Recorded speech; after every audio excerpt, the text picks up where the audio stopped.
Previously, on Rise of the Runelords. After Icky merrily pranced in front of one of the Thieves' Guild members beneath the church, a raging battle ensued.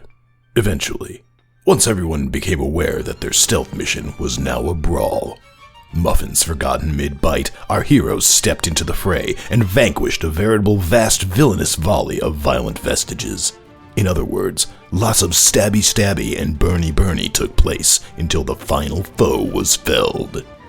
Speaking with the priest, the group learned that in exchange for watching the entrance to their underground meeting area, the Iron Ring had paid the priest a large sum with which he aided any lost souls that entered the church, as well as the fact that a key they had found would allow the single door in the basement to open to a secret meeting area instead of a dusty closet.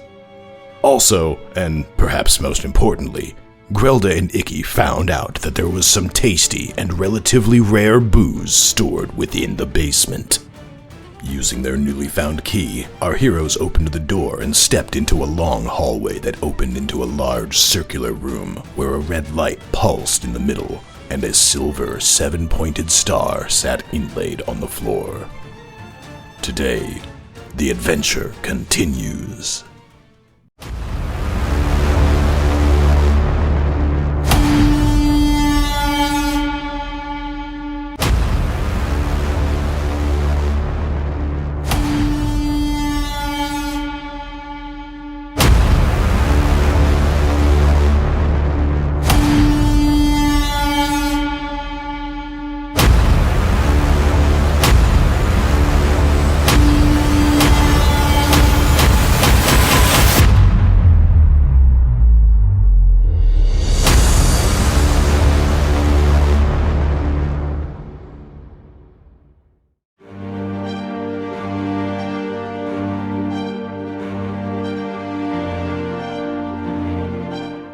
All right, so that is the heartbeat sound is what popped up when the swirling red light ended up moving outward, and now the entire Sahedron on the ground began glowing.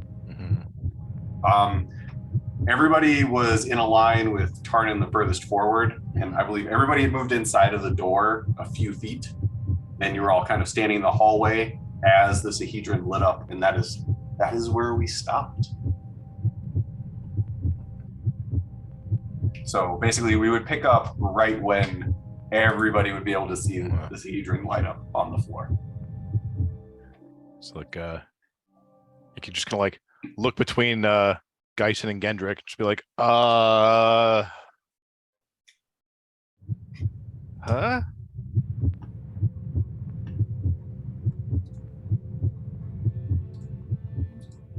Would anything about this be familiar to Geisen, like the magic that might be causing or anything?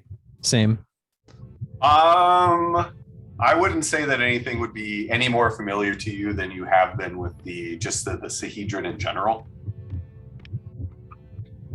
And would there have been anything in that book that I read about like the rituals that would have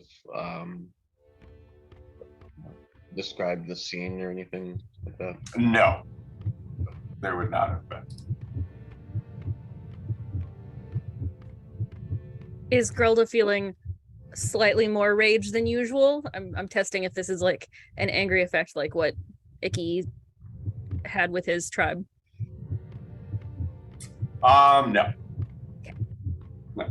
Nobody's, other than it just being a little creepy, nobody's emotions are being toyed with at all. I'm gonna pull out my the crappy amulet that I've been carrying for years and just see if there's any effect on it happening that I can, You actually do, as you reach into your bag and pull it out and hold it in your hand, because it's about palm, it's a little bigger than palm size, just a little bit bigger. You do actually feel it vibrating in time with the faint heartbeat that you can feel. Guys,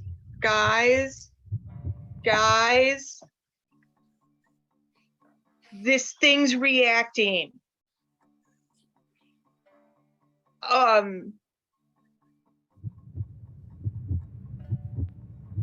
Reacting how? Oh, Here, take it. I hand it to you. Ikio's just like, oh, it's beating with that sound. And he gives it back to Sinishi. He's gonna just like fumbles it away, like no more of that. I don't think I.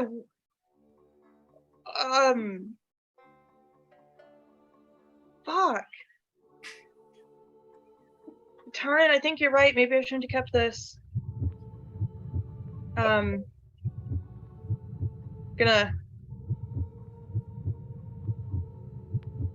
I don't know. I wonder if that effect. Does that ring any bells to Geisen? Like The what? I'm sorry? the effect, like the magic that would be necessary to make that thing vibrate in time with that, like does that seem familiar to Geisen at all or anything? Give me an Arcana check.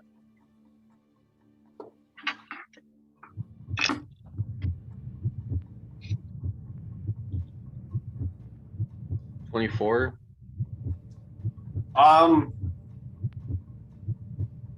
I would say that you're not really aware of any spells or anything like that. You have known of either curses or connected objects that could exhibit the same behavior at the same time, but no specific incidents or specific spells come to mind. But you do know that certain things can be linked together in various ways for various reasons.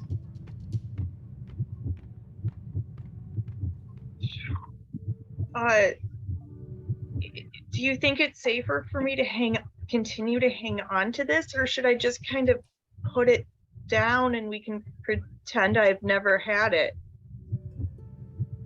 You could throw it into the portal. Oh.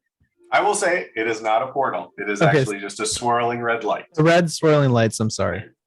That's okay. Geisen asks, can I see it? Yes, please.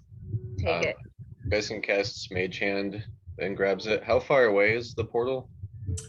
I would say the map is pretty accurate, so 40-ish feet. Let me see.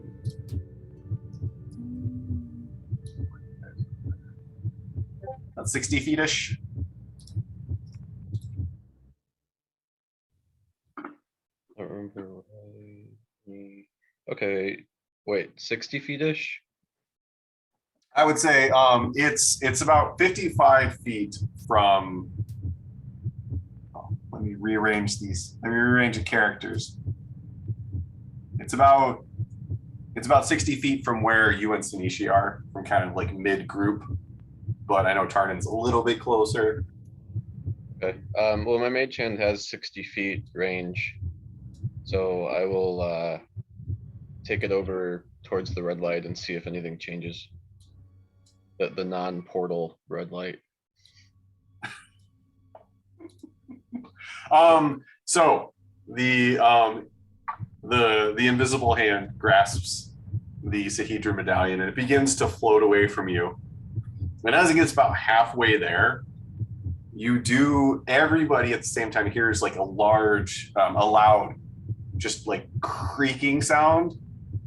And you all turn at the same time and see the door behind you closing. I'm sorry, guys. I had no And then idea. Just with a loud slam that echoes off of the walls, the door just closes. Huh.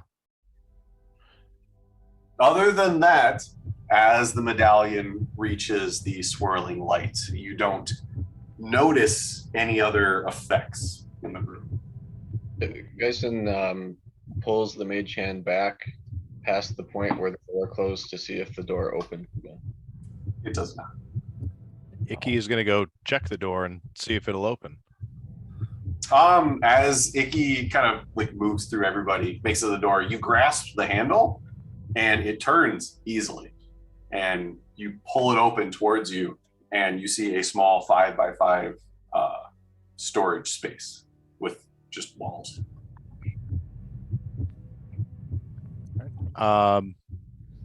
And then as you open it and you're looking and you're about to say something, everybody hears kind of echoing off the walls just a voice.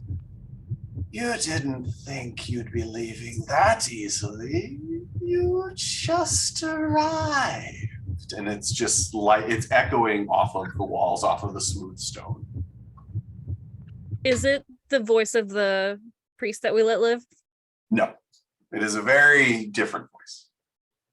Is it one we recognize at all, like the Ascended or anything?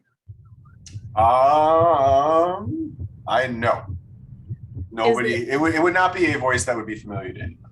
Okay, not even the guy I tried to offer beer to in the middle of church. As little as you heard him speak, it does not quite match the tone you heard. I was hoping it would be Bethana. Gendrick is to say that we're a little bunched up down here. Do we want to spread out a bit in case anything else is in this room with us? I think that's a good idea. Yeah.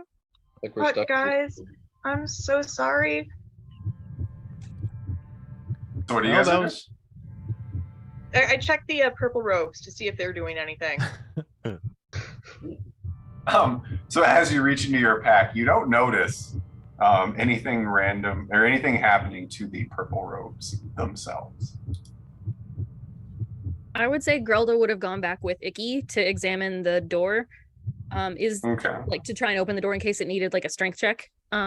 Is there a keyhole on our side of the door? And if not, does it like she would check the walls of that little room and see if, they seemed like she could potentially just, bash at them for a little while and then they would give in. All you have to do is there- move the doorknob to the other side. There is not a keyhole on your side of the door. And give me an investigation check. Hold on. Is there a key on the inside of the door? No, Okay, all right. Because there is Grelda not. has 2 brain cells and they're like, ooh, what if I'm on the inside? And okay, all right. Insight. No, did you say Investigation. investigation? I want to know what the door is thinking. Does anyone want to help me with this? I mean, Icky's right there, but he advantage If you is want- gonna be if the Icky best wants to thing he feel can around- offer. Icky should do Icky- his own roll. Yeah. If Yeah. Icky wants how big to is touch your and feel minus? around. Gyson's pretty close by too. He could also help. Only one person can help. Actually, you said it was only somebody who was proficient that could help, right, Sean? It depends on the situation. Okay. For something like this, no, anybody could help you. If it was something like Gendrick or Gyson trying to figure something out arcane wise or about history, then you would need to be proficient in it. But for something like this, you're literally like touching and searching, so anybody would be able to help you. Is it a stone wall so I could use stone cutting? It is a stone wall, actually. But I think it only tells me about the history of the stone, so I'm not sure that's actually going to be like on brand. Okay, so who is going to help her, and are you going to give her advantage, or are you going to roll yourself? Gyson would like to help. I have a feeling he's a little better at investigation than Icky. Yeah, that can confirm. All right. So as Grelda steps in and begins touching the walls and trying to feel it, Icky almost takes a step, and then on your waist you just feel like Gyson's hand like just touch your waist and kind of like push you back and make his way into the room. And what'd you get? I got a 5. 16. 16? Grelda, it's a wall.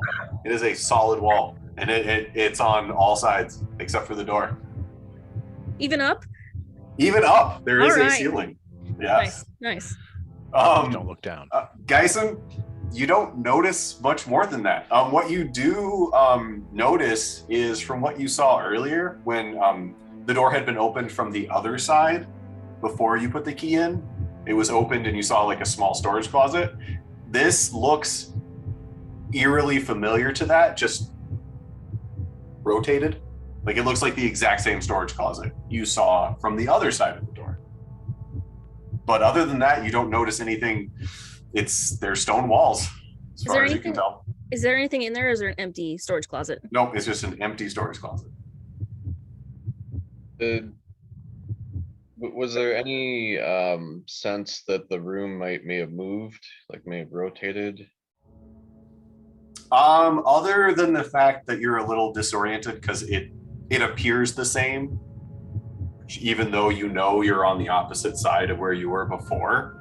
So just that disorientation of like, it looks the same, but I'm not facing the same direction. Nothing would ping your interest or ping anything above that. Okay, Grilda takes her javelin and like tries to score just a line, not like an image, not anything that's recognizable, in like one corner of the floor of the room. And if she has time, she'll do one on the other side as well. I mean, you would have time if you would like. If no, I mean, you know, unless somebody runs into the red mist, and then I assume I would run out of time. That we'll assume that's what she's doing until further notice. She's not going to try and draw a penis, so she doesn't have to like do the artistic. Doesn't have to do a performance check. Yeah, the performance check, she didn't do so great on that last time. How much time do we have for how many veins is the question. How many hairs? Yeah. So as Geralda, as you do one corner and then you walk over to the other and you make a line, and you hear that same voice kind of begin to echo again. Don't you want to come in and say hello? You've traveled so far. Not really. She's like frantically scratching.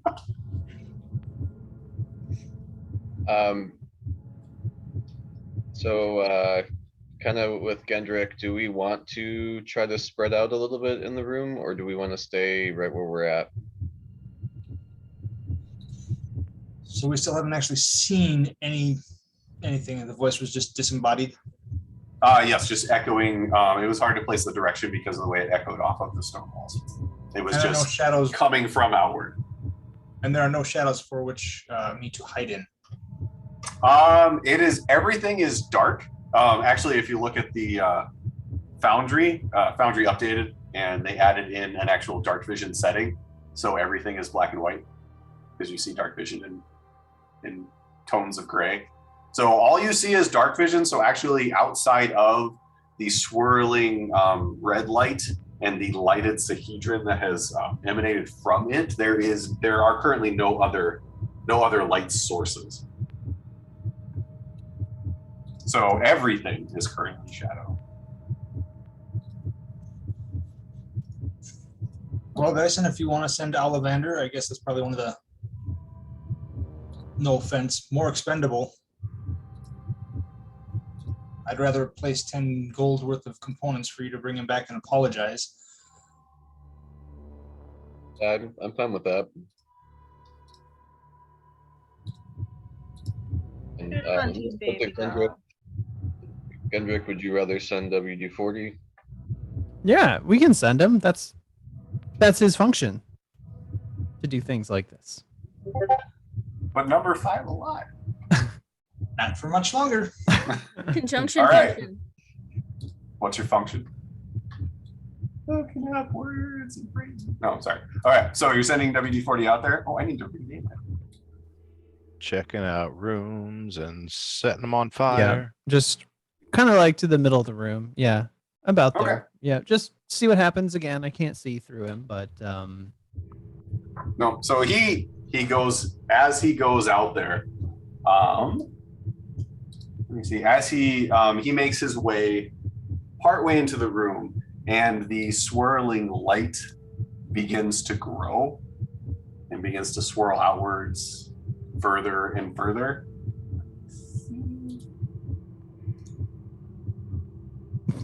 Oh, like you do. oh boy. And Okay. the light begins, hopefully once the heartbeat starts back up, it begins to match as close as I could get the light to the heartbeat, emanating and fading. So any thoughts about the making a little safe house? Don't those stop working as soon as you exit it? Only those who were in it when it was created can exit it Okay. or can enter it.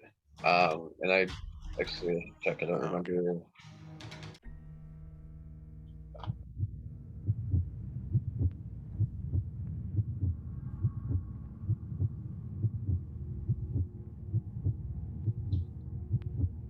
Okay, so I would need to stay in it. Like once I leave it, then it would go away. But it would just give us a, if a giant dragon flies in or something, we can huddle in the hut for a little bit until we figure out what we want. All right, just to make sure that I understand what you're saying, guys, is you want to put a hut up, and then the rest of us go check it out. And if we go, oh crap, we have somewhere to run back to, which is fairly impenetrable. Yeah. And if we find nothing, you're good with having used that ability. The only thing it really costs me is, I was planning to use my, like, once a day I can cast a ritual in a minute instead of, or I can forego the 10 minutes for a ritual. Yeah, I can wait a minute. Question, like, can Geisen and Gendrick cast spells from inside the hut out through the little hut door? I don't think so. No, Okay. if I remember correctly, no spells can go out and no spells can come in. Can they put their hands and face out and then like creep back in? I'm just trying to keep my friend safe, that's all. Actually, that's a good point, because like I can pass through it freely, and as long as I don't actually completely leave its area, it wouldn't go away, right? So could I just like duck out and cast something and then pop back in? Well, if you cast through your book and your book is placed outside the hut, that's Oh, that is. Oh, that's a brilliant idea. Does that work? That's brilliant. I think it's in character that Geisen would have thought of that. Even though he didn't, but yes. definitely not in character that Sanishi would have come up with it. Sanishi's battle tactics have been like amazing ever since that embarrassing bit where she got the lava gun. That was so much fun, though. I mean, maybe she would have done something as simple as reminding Geisen to just throw the book at it. Yeah. Just throw the book at him. And Geisen goes, "What a brilliant idea." I'm gonna need your badge and your gun. Uh-oh. Let me see. Are you gonna be busy for a minute, Sean? I can be. Okay, cool. I'm gonna go. All right. Since we're all back, we will continue. Let's do. Nora? So, when last we left off, WD-40 was chilling in the middle of the room. The light had grown, and there was a conversation happening about a tiny hut. That is, in fact, Oh a yeah. hut that is tiny. Did you come to any decisions about whether the book thing would work or any of that? Since it's an ability and not a spell, I would say yes. Let me just double quick. Can your consciousness be an Ollivander out of the hut, and that consciousness be the one controlling the book? His consciousness is never out in Ollivander. Oh, He it's can not? see and hear through Ollivander, but his Okay. consciousness does not get transferred. Fair enough. Let me read. There we go. Tiny. I just want to read the spell book. 9 creatures. Spells and other magical effects can't extend through the dome or be cast through it. It says magical effects, and the spell book, while it is part of your, I would still call that a magical effect. And I would actually, let me see.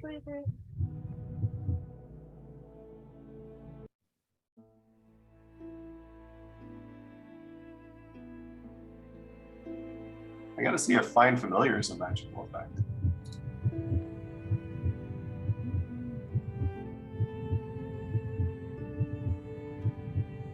I would say, so I would say your spellbook would not work through the hut because it blocks magical effects. I would say that you could send Ollivander and your spellbook out through it, but as soon as they cross the threshold of the hut, any communication with them would be broken since it stops the magical effect. So you could, like you've done before when Ollivander goes outside of your range, you could give him a command, send him out, and he could go out and come back.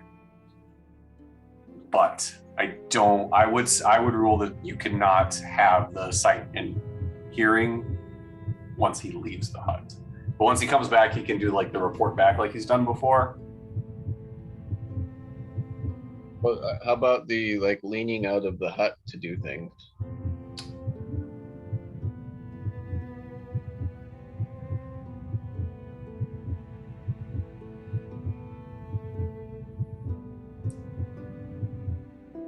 Since it says the spell ends if you leave its area, if you do the toe touch inside of the hut, I would say that you would still technically be inside of its area. So yes, I would say you could like do the lean out with the toe in, do whatever you need to do, and then you would be able to move back in. But a concentration spell, I wouldn't be able to maintain. Like if I cast it. No, and as soon as you went back in the hut, that would break the concentration spell effect because it was cast outside the hut and you moved back in. You could stay inside the hut and cast a concentration spell, and inside the hut it would be fine. But as soon as you moved out, that would break it too. So does Tarnin get to be hidden from inside the hut to shoot his arrows out, which are not a spell?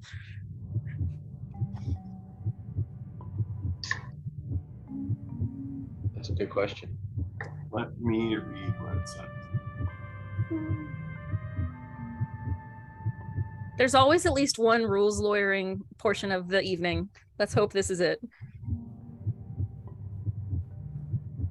I mean, I would feel bad All right. for spawning this, but I don't.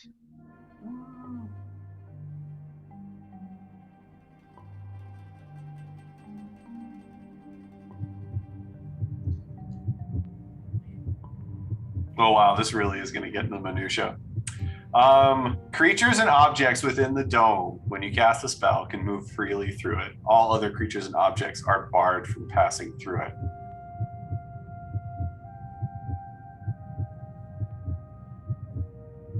So as long as Tarnin and his weapons were in to start with, he'd be able to shoot out.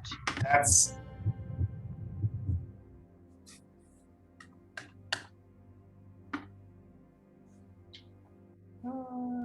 Suspense.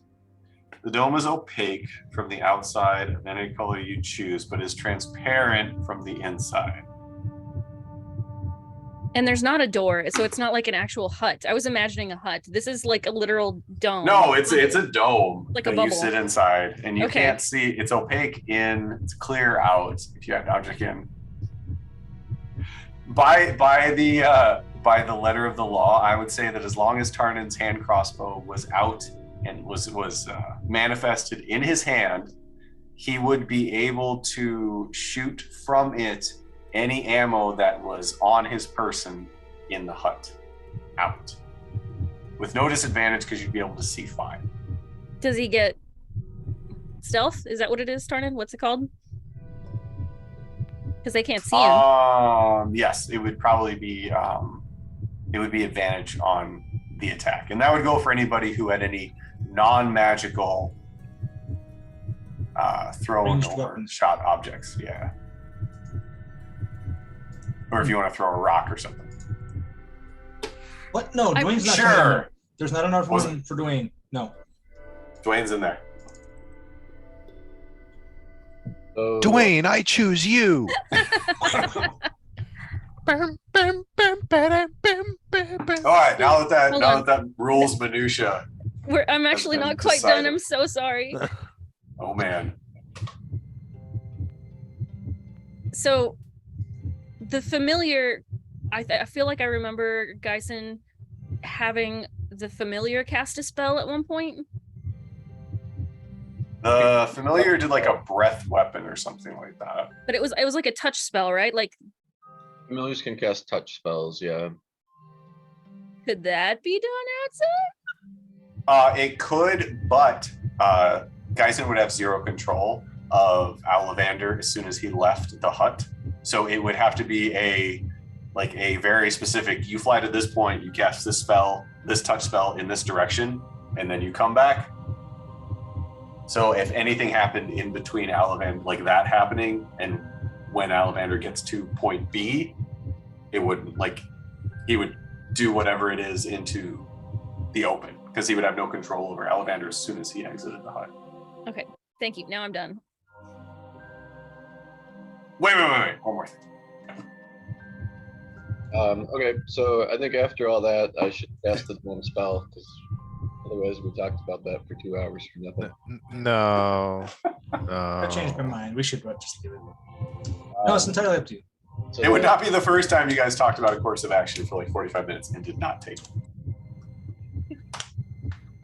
well, at least there's no bridges here. Should we?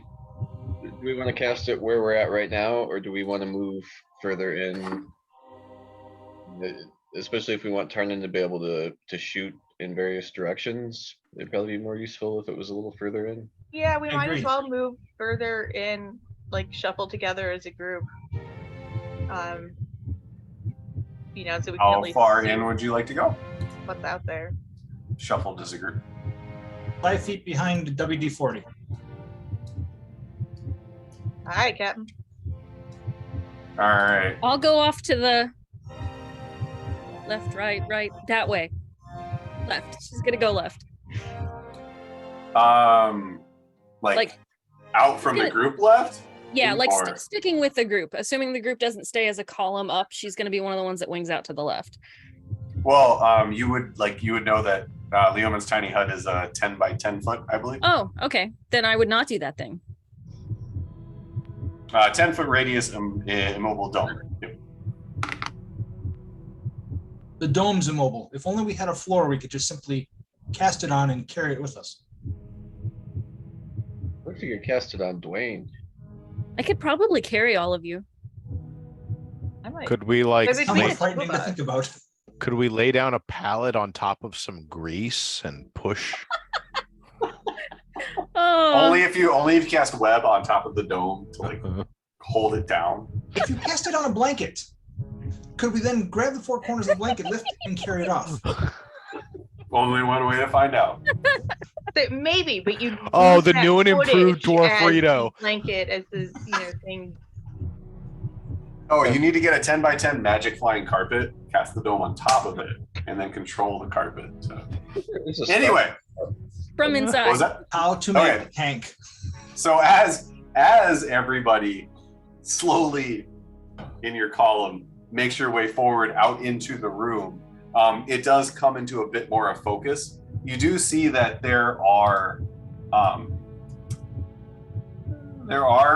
7 sets of doors around the room, extending from each end of the Sahedron, leading out into darkness past them. They are immediately to your southwest, southeast, and then they go out further. And you can kind of see a bit further into them. They lead out into open hallway, but that is all you see so far. And as you make your way out here and you're finally up to WD-40, you hear that same voice. We've been waiting for you. I was wondering when you would come. Yes, wondering. You've been here for days. We've been waiting for you. And then different voices seem to echo off of the walls. And as you come up and stand up in front of WD-40, inside of these doorways, you begin to see figures kind of materialize out of the darkness. You see different robed figures end up coming into view. Let's see. As soon as we stop in that position, Geisen would start casting the ritual. Okay. Vernon whispers to the spell whisper to Geisen. Maybe the ritual isn't going to work. We might need to use it a spell slot right now. All right, and then the light. I'm gonna edit this quick. The light does brighten slightly and begin to cast its own light. It gives its own vision. So let me tweak. There we go. Tweak the dark vision. Color. How terrible. What color are the robes of the Go people? back to our Noir campaign, Red. please. Hold on a second, and I will Just answer. how leggy are these robed figures? You see high heels on all of They Ooh, nice. they have like 7, 8 legs, entirely too leggy. them.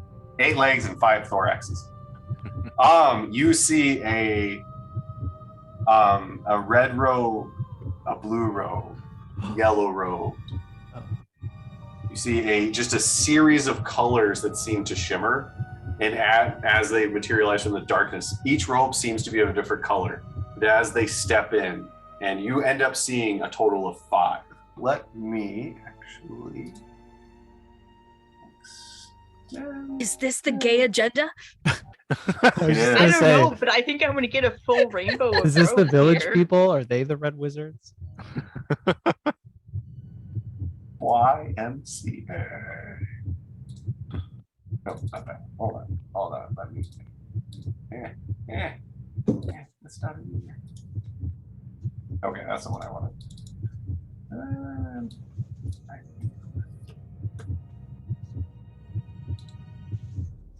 There we go. Whoa, that is too much.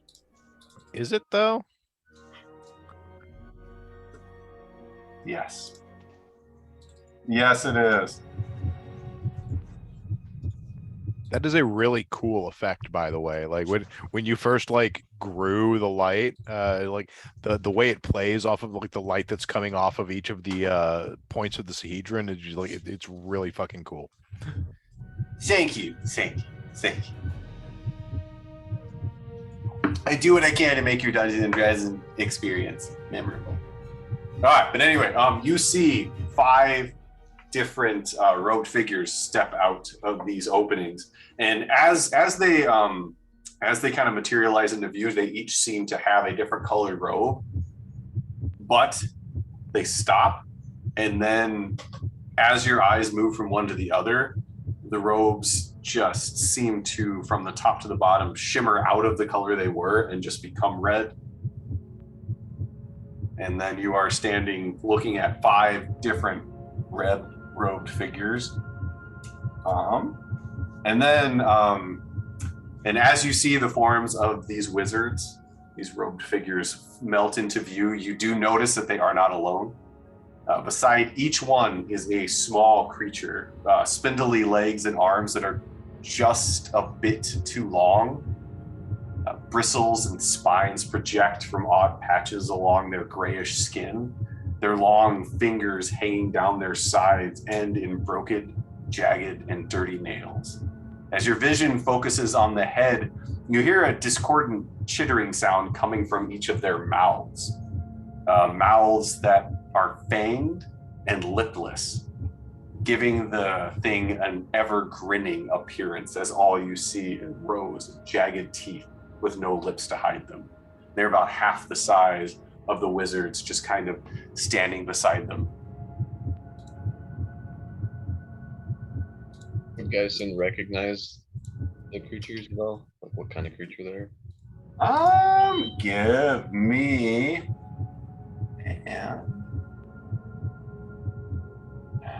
why don't you give me an Arcana check? Yeah, we'll go with Arcana check.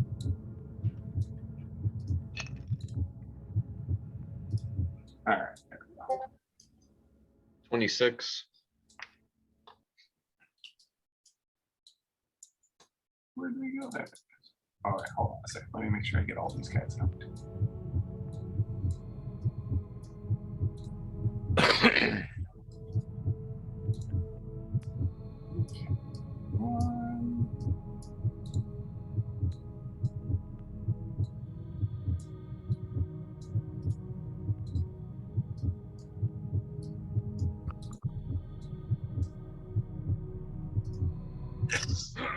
I think I got everybody. All right, there we go.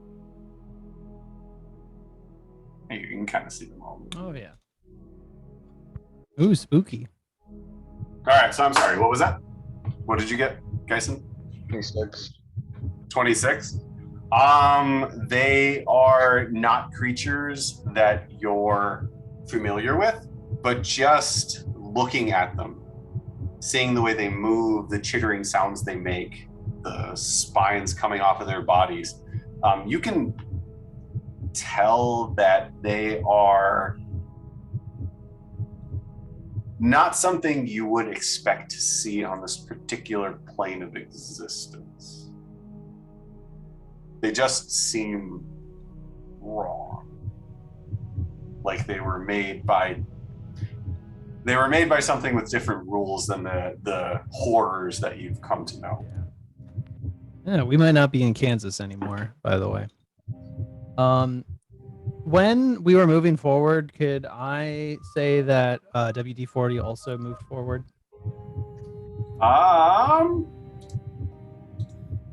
Yeah, you can control him on your turn. How far forward would you plan on? Would you allow me to move him 15 feet straight north? I'd say so. Okay. Yeah. All right, then as you come to a stop and all of these entities kind of fade into view, you just hear the chittering sound just burrowing into the back of your skull. And then the voice comes again. Our Lord has told us to thank you for all you've done. He appreciates the help that you've been giving him. And you can see the robed figures are, once they have stopped and their robes stop flowing, they are statues, but the small figures beside them are constantly moving back and forth, their long, dirty nails almost scraping on the floor. Hey guys, whatever we end up doing here, I want at least one of those robes. Preferably all of them. Arnon rolls his eyes so hard the ceiling above cracks and crushes those around him. I mean, for all we know, this could have been worse if I hadn't had that amulet. Sure, So- Gendrick. Which is still technically in Geisen's mage hand. Kendrick. Actually, does Yeah. Mage Hand, is Mage Hand concentration? No, I don't believe so. I just believe it has a time Okay. on it. Is it like 10 minutes? 1 minute? It's also a cantrip too. Yeah. 1 minute. 1 minute? Well, I would say, okay, then I would say as everybody moves forward, Geisen, you would probably have to retrieve the amulet from the mage hand. So I would say that as of now, you have it on your person, unless you wanted to cast mage hand again. Otherwise, you either have it in your hand or you put it in a pocket.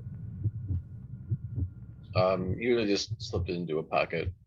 Okay. You can still feel it vibrating with the heartbeat. Gendrick, Yes. are any of these familiar to you? Do you know which one of them accosted your uncle? I don't believe so. I didn't have any contact with them directly. They tend to work through intermediaries. Fair enough. I don't suppose those intermediaries had Marvel-like desires to stick to a color theme. Not that I don't believe so. Sorry. Addressing the room, not any one specific robed individual, Tarnan says, "Is your lord here? Perhaps skulking in the corners and observing?" Our Lord does not skulk. That's right. He rises, he comes, and he comes thanks to you and the works you've performed.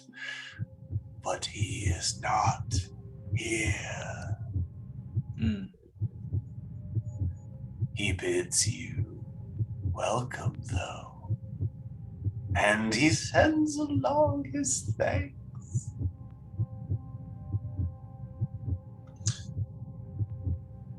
If you are done here and wish to go closer to your lord, we could provide the same service for you. Simply kneel down at my feet, and in the name of justice and protecting the realm, I will dispatch you to your lord. Or if you prefer an axe or a claw. You may do what you want. You may even triumph over us. But once our Lord comes through, we will be reborn. We do not fear you in any way. Very good. Whereabouts will he be coming through? We would like to meet him firsthand. We've grown rather weary of dealing with his in-betweens. He finds your presence amusing and yet taxing. You will not meet him. He might use your souls after your bodies are dead. But you will not meet him in person. He bids you good day. Is he the one who designed your robes, your outfit? Or was that a personal, or committee choice? Oh my God, honey, you would not believe what we know. Just curious, look, if there's something better, I'm not going to be quite so concerned about getting blood on what you guys are currently wearing. Well, you might not be familiar with the Red Wizards here. You will be. We have been brought for our Lord's sake, and we will make sure everyone here in Varissia knows of us and fears us as they should. Has a minute gone by yet? I'd say so. And I am providing color commentary in chat, but it is beeping publicly. So if you would prefer I stop doing that just to avoid the beeping, let me know. I'm good.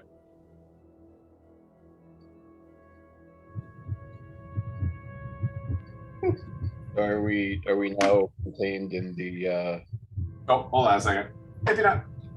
Hey, Dad. Hi. Hey, Libby.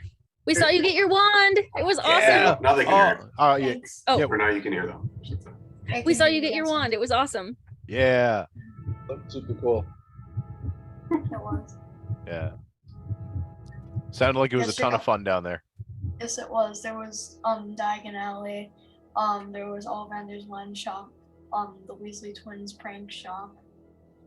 It actually had stuff in it. Nice. What was your favorite part? Probably the Hogwarts castle. Yeah. Because there was like the actual life-size castle. Nice. Like I don't know how they built that. Sean, have you taken Livy on a tour through Epic Campus yet? He can't hear you. Great. You Oh. said No. I don't know what to do anymore. The Sorry. downside of using headphones. I All asked right. if you'd taken Libby on a tour of Epic Campus yet. No.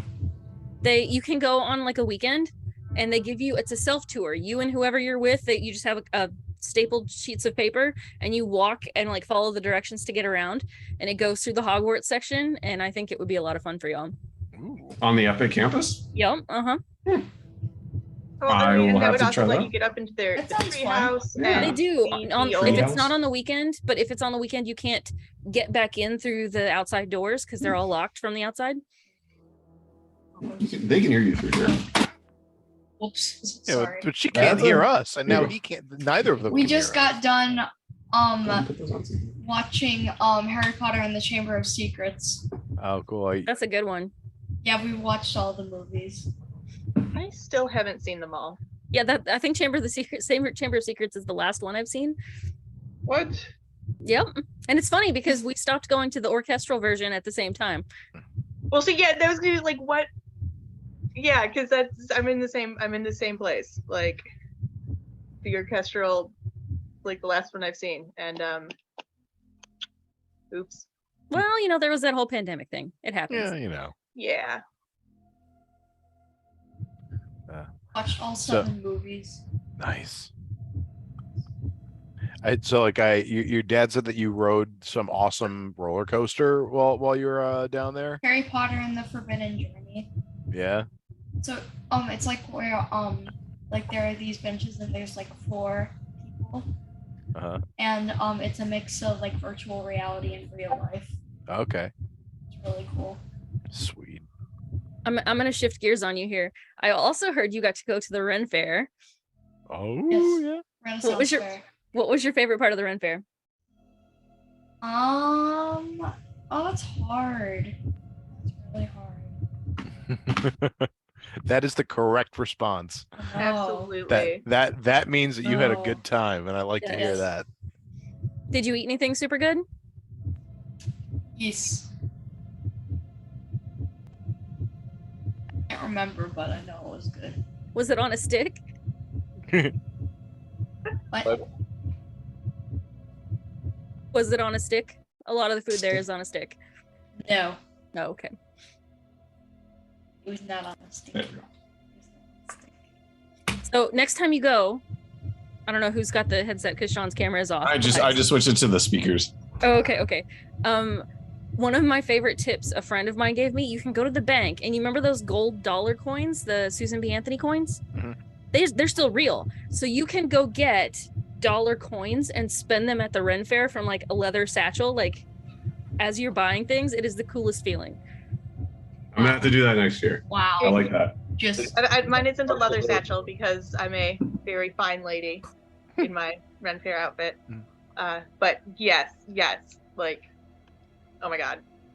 And it's true, That's Jill wonderful. is, and Jill's dress is also green, Libby. Yep. Ooh, there you go. sorry to change the subject, but hey, have you are you gonna get Pokemon Scarlet and Violet when it comes out? Yes. I haven't decided yet. I haven't That's a decided. big decision.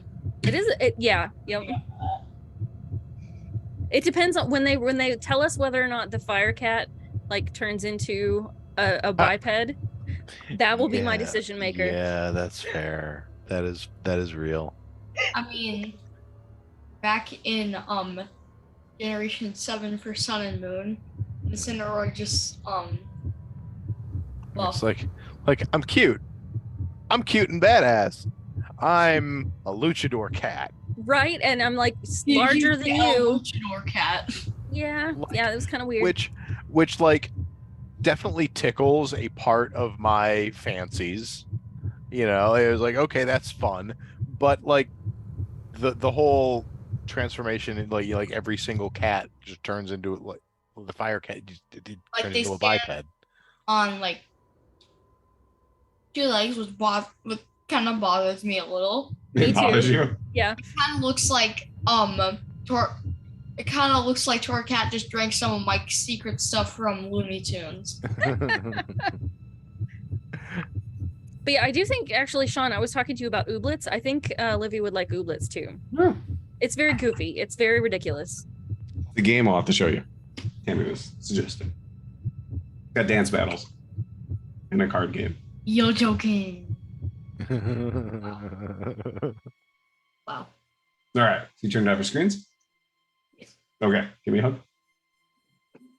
All right. I will. You've got about an hour. until 9:30 to 10, and then we'll go to bed. Okay. Okay. Bye. Bye. Hi, Libby. Oh, you're going with Grandma? Okay. Bye. Goodbye. Goodbye. Goodbye, Dad. Goodbye. Goodbye. Well, is the am I echoing at all? No. No. Okay. Well, in that case, I'll just leave these speakers up instead of using my headphones. All right. Ooh. Back to the conversation and the taunting. And Yes. It had been a minute. Geisen, was that your casting the tiny hut? Yeah. Was that I didn't hear you. I'm sorry. Yes. Yes? Okay. Then what?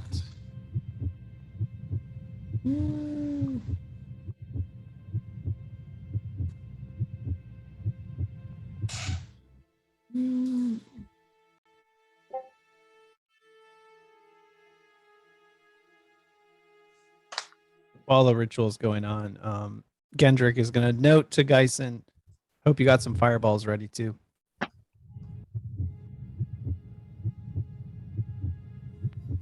Of course. All right. I totally blame the fact that Foundry just updated and I haven't got a chance to check everything and not everything is working correctly. So just gonna say that the Omen's Tiny Hut pops up. It is 10 by 10, so everybody would need to squeeze inside of it. It is a 10-foot, if I'm remembering correctly. We only need to squeeze during the creation, right? Like as soon as it's done, I can get out Yeah. to stretch to my full dwarven height. And it's more of 9 creatures of medium size or smaller can fit inside the dome with you.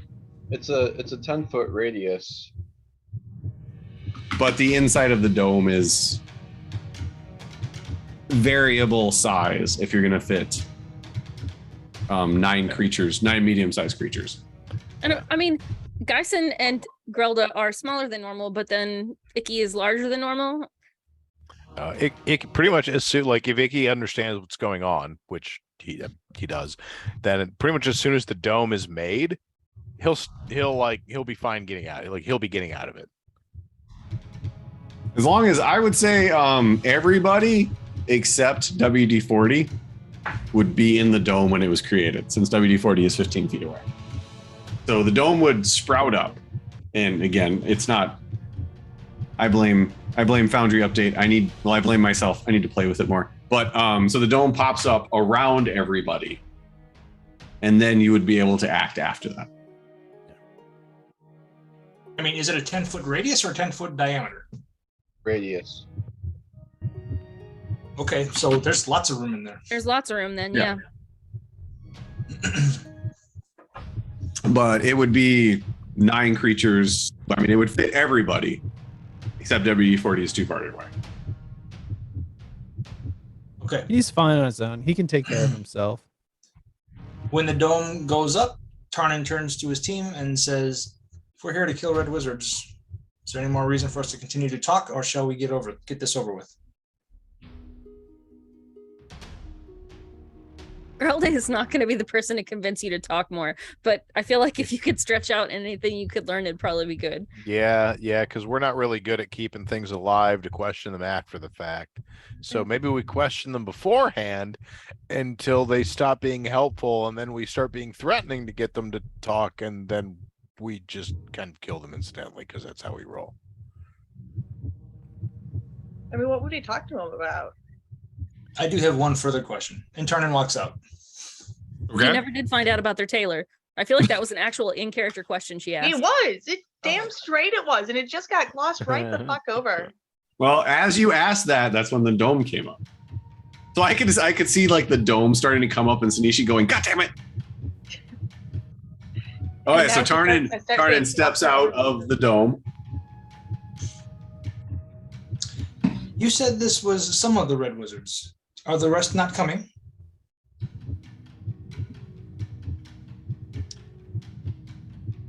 The rest will be here when our Lord is at his full power. we have questions and wish to have audience with them for reason or not, where would we find them?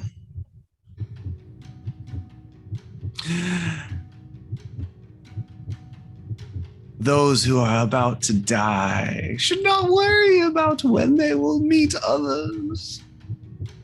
You afraid we're gonna beat you? Grelda says that out loud.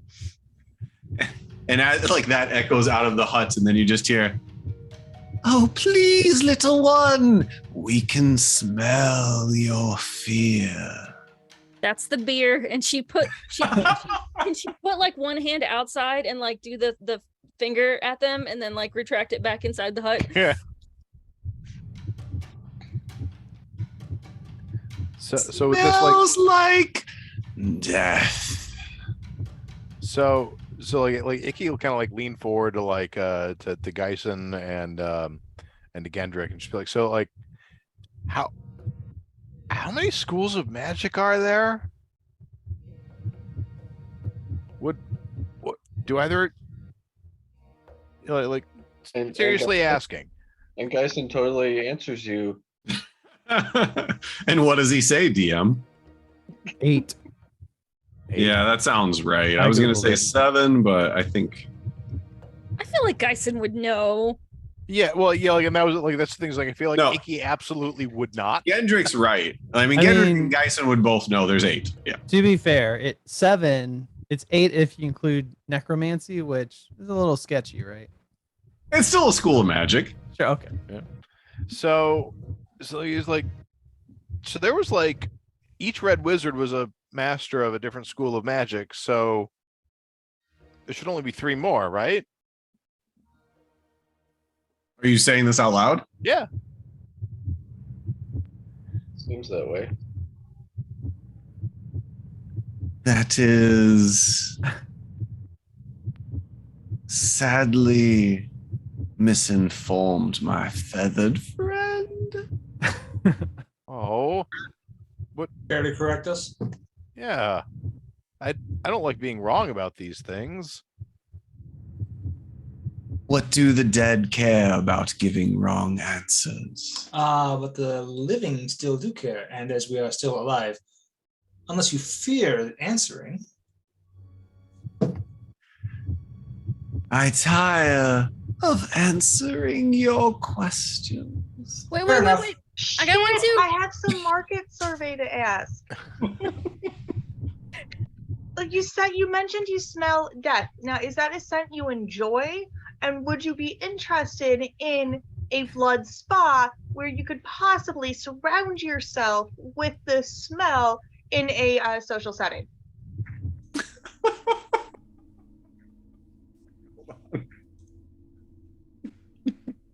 I love that this is in character for us. It totally is. We love the smell of death, but we don't need a spa to enjoy it.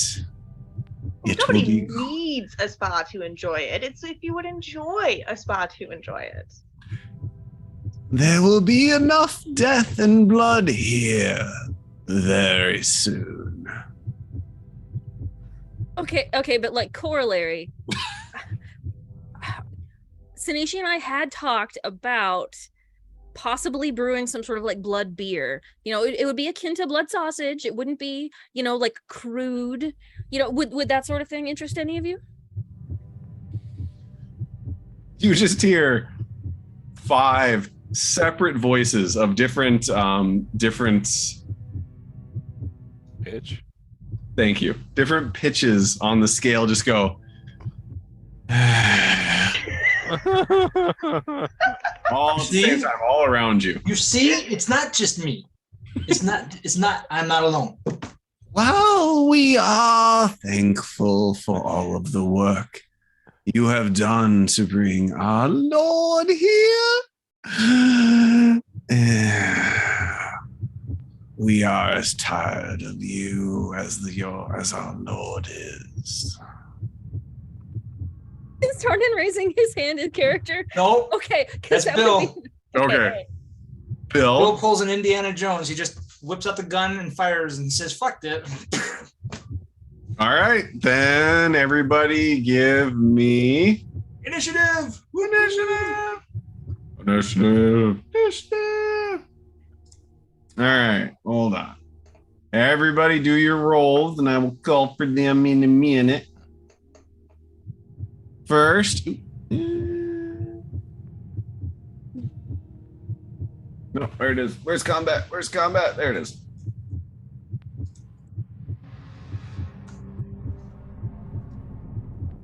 All right, there's that. Then we do that. And we do this. Is there a dragon Ooh. nearby? I'm hearing southern accent. Oh. It's a dragon. The Battlefield theme song. That's what I I'm a hear. dragon.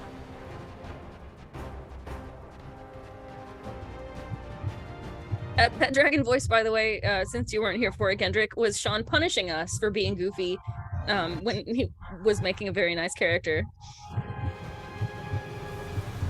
Yes. I'm a dragon.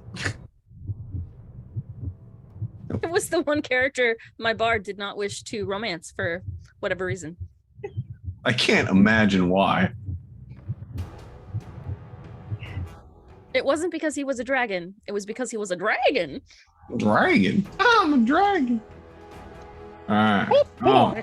I'm a dragon. I don't suppose I can. I'm gonna sit on my hoard of intellectual properties. Oh Lord. Maybe we don't get to edit this one out. And on that note, this is going to be taken down from YouTube. Just a question. Just a question for my own sanity. Tammy, Jill, and Bill, did you roll your initiative on the D&D Beyond app? Yep. Yes, I did. It auto-populated in my combat tracker. Nice. What did it show up That's as? awesome. That's so cool. I'm going through it, and it auto-populated. Yes, sir. What did it show up as? 6 for you. That's wrong. Yeah, that is wrong, actually. I saw I had Tarnin's rolled- roll come through. Yeah, I have to roll twice because of advantage on initiative. Oh, did you roll twice? Did you Yeah. right-click and do advantage? Bill? No, I just rolled twice. The first one was a 21. Okay, so I'm gonna delete Bill's. Bill, if you right-click, you can choose advantage. So right-click I saw on his- initiative. I saw his second roll. He's not going to want to do that. Yeah, 21 I'm just gonna was- have you do it again. If you right-click it, it should do advantage. Just to make sure the feature works. Oh, wow. It worked again. Same Worked. amount. And it did populate the higher of the roll, so it gave you a Nice. 21. Nice. Okay, so now. Okay. All right, so I have Grelda at 10, Yeah, she's apparently very distracted by this blood beer. Sanishi at 19, Tarnin at 21, Gendrick at 3. Yeah, I rolled an 11 manually, but then I rolled a 3 in D&D Beyond. So If D&D you- Beyond has the final say. It auto-populates, so that's nice, but if you're rolling manually, you're rolling manually. I'm not going to tell anybody you can't roll your home dice. Yeah. I'm helping I test the feature. I likewise am helping test the feature. I rolled higher in D&D Beyond than I did in real life, and I rolled in real life first. To be honest, Okay, what'd you get in real life? in real life I rolled a 7, so my initiative is 12 rather than 20. I'm just nerding out that it auto-populates the initiative rolls in the combat tracker. Same. That's fantastic. I wanted to participate in that beauty, so I'm really excited to see how many more of our roles are going to auto transfer over for you. I don't know. That's pretty cool. All right, and then the only one I don't have is Geisen. Nelson rolled a 20, so 22. Oh, damn.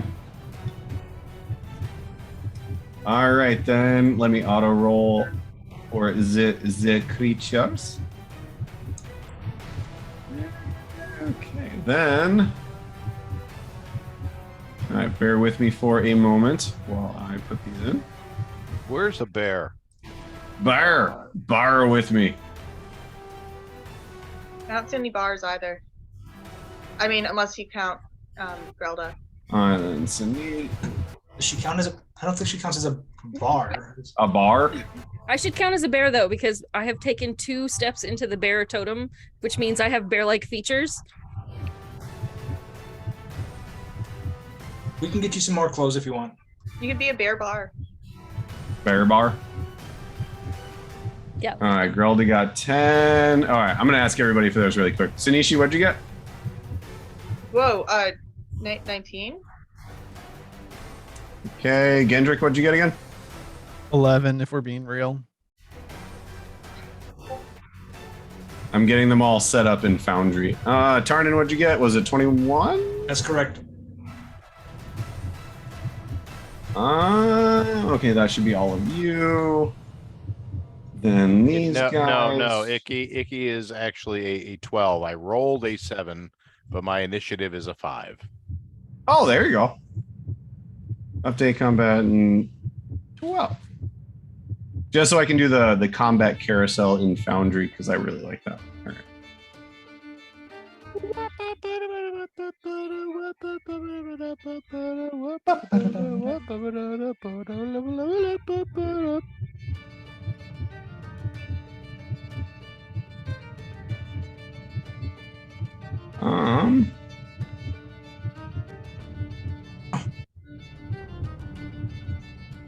Revivify is a necromancy spell. Revivify is. I thought it was some kind of a cool life. You're messing with the forces of life and death. That's the only freaking necromantic spell I have, and I can't count how many times I've been called a necromancer.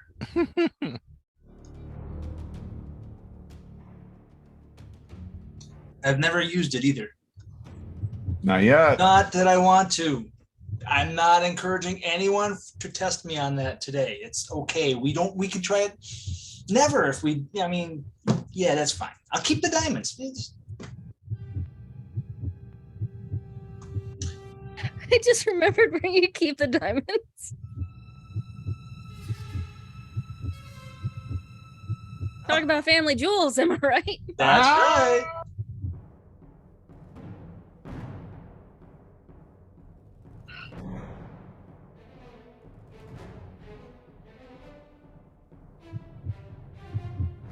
So now that all this is happening, do I get to roll a sleight of hand to see if I get a surprise round since I was just planning on firing off at them right away?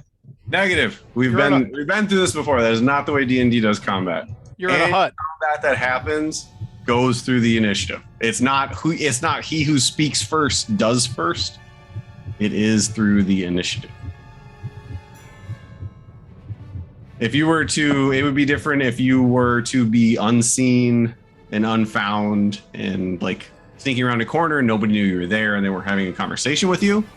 Then you might get a surprise, but you were standing outside talking to them and then you tried to attack them when they were all staring at you. So there's really no surprise because they can see the action that's happening.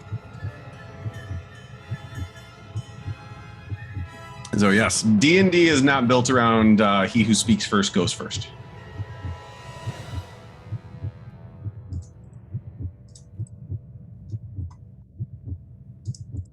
All right.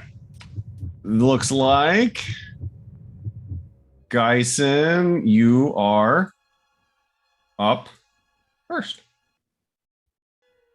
Oh, I don't know if that's ever happened before. Right. Like, oh, we're fucked, guys. It's so weird because don't you have like a plus 11 to your initiative?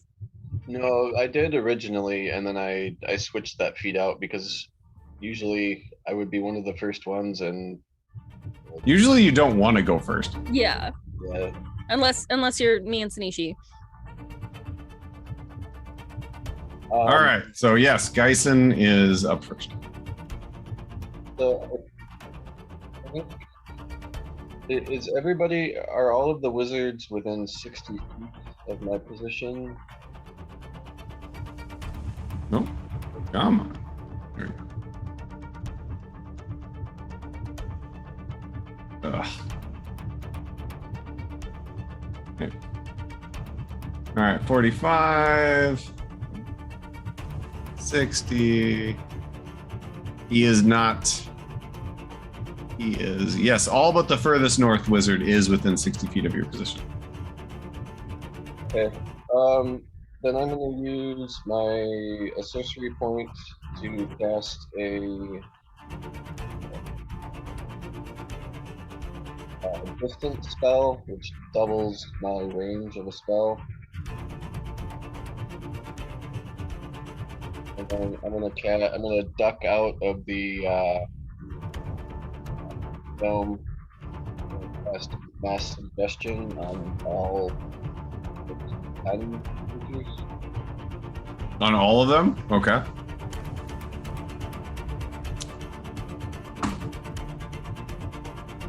All right. Sorry, no, I got to check on that.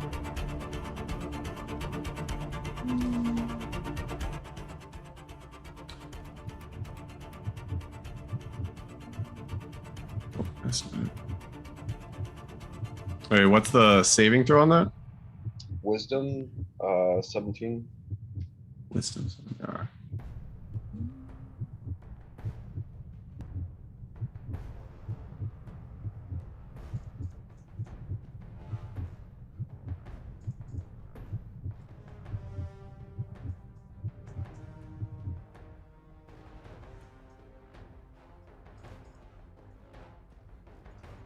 Oh, crap. Sorry. Is that the first 6th level spell you've cast? Yep. It's the only one I have, actually. And yeah, it's the first time I've ever used it.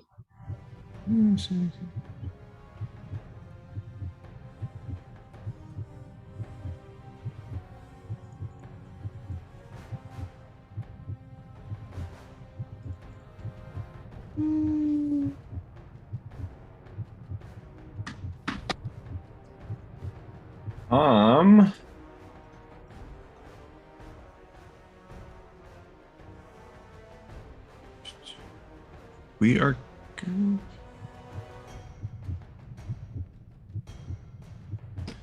All right.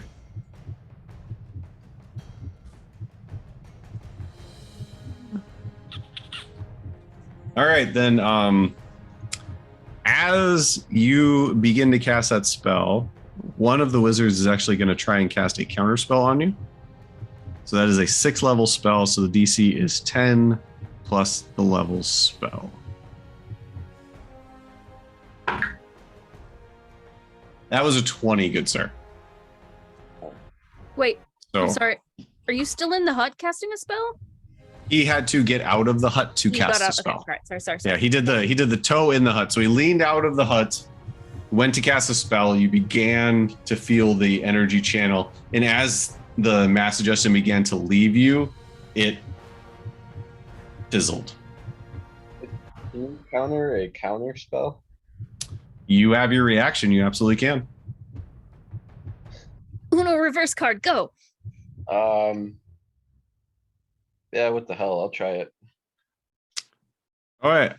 It is if the creature's casting a spell 3rd level or lower, the spell fails.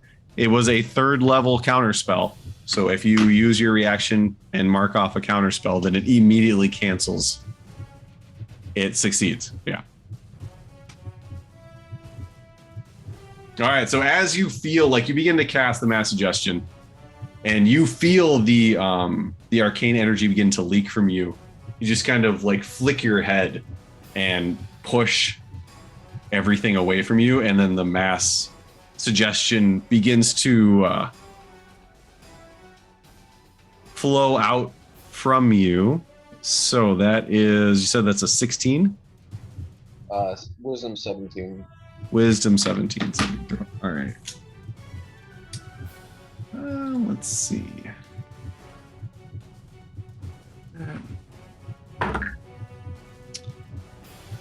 I want to say this is my favorite part of the evening when Geisen just quietly, in his like very calm and gentle way, throws so many monkey wrenches into Sean's plans.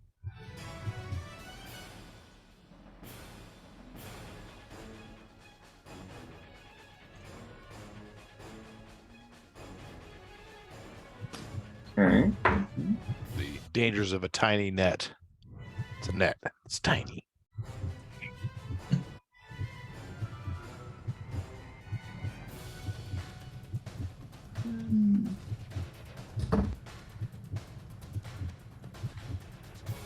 Yes. Oh, that went off. Where- that actually-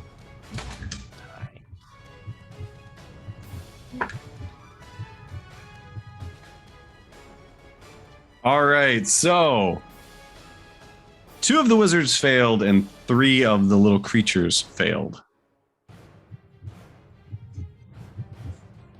So what is the suggestion that you would try and give them?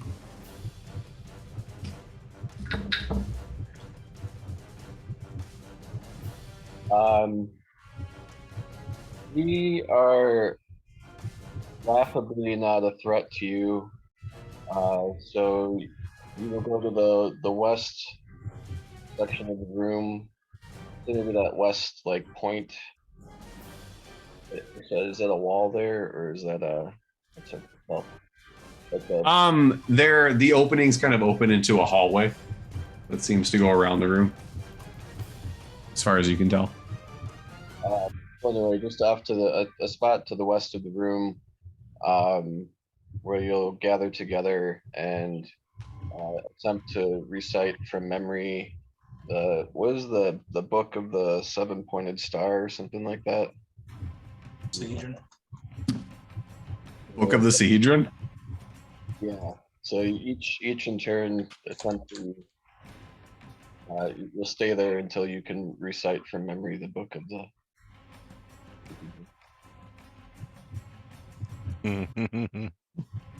Let's see.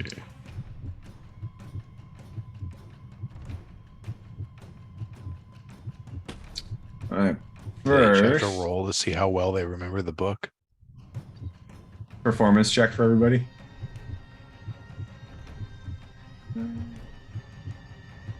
Now I'm just double checking.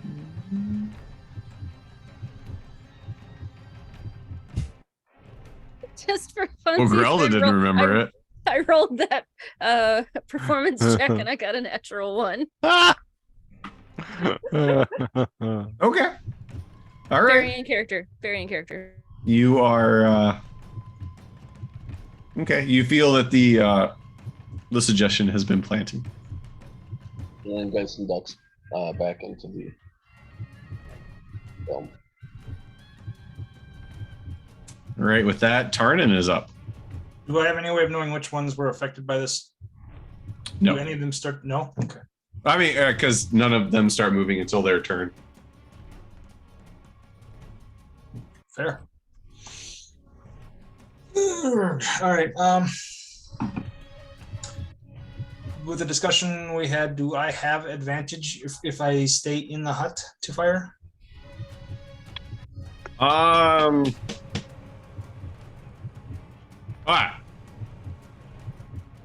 would say no to advantage. I will give you a +2 to the attack. Because the hut is a 10-foot area. And if you duck back in, they would be staring at you. So there'd be a bolt coming from the area they're staring at. Just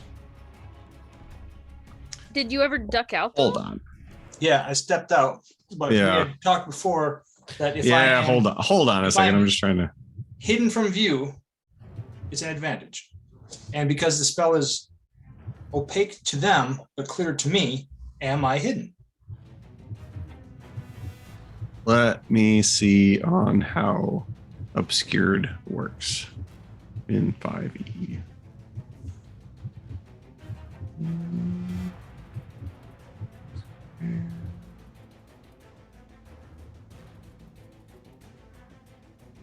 I feel like before, when you've ducked around rocks or a corner, when the enemy has been looking at you and aware that you've done it, you have not been considered hidden.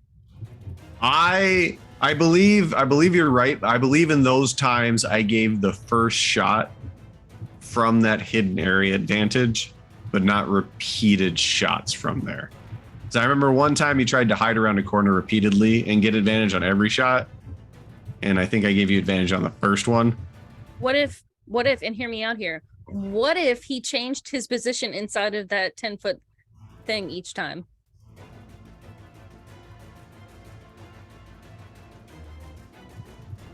Bill, I expect lots of chocolate for how many times I've attempted to assist you in this particular round.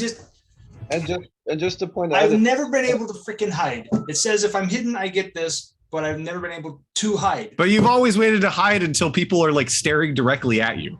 And You're you not tried like to hide sneaking behind into me, a which room is of people who don't know you're there. Like you're. I just also want to point out it is bigger than 10 feet. So like if It's a 10-foot radius. Yeah, so he could go to like a fairly decent distance away. That's enough. I don't know, but All right.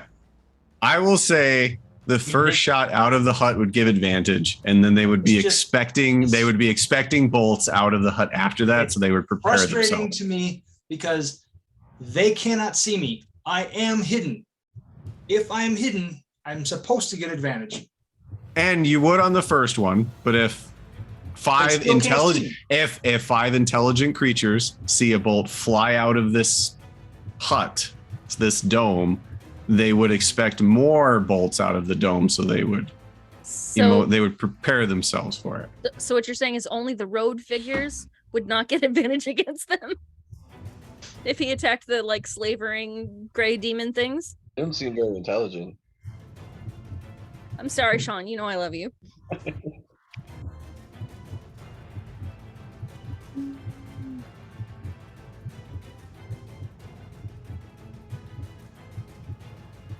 Hold on.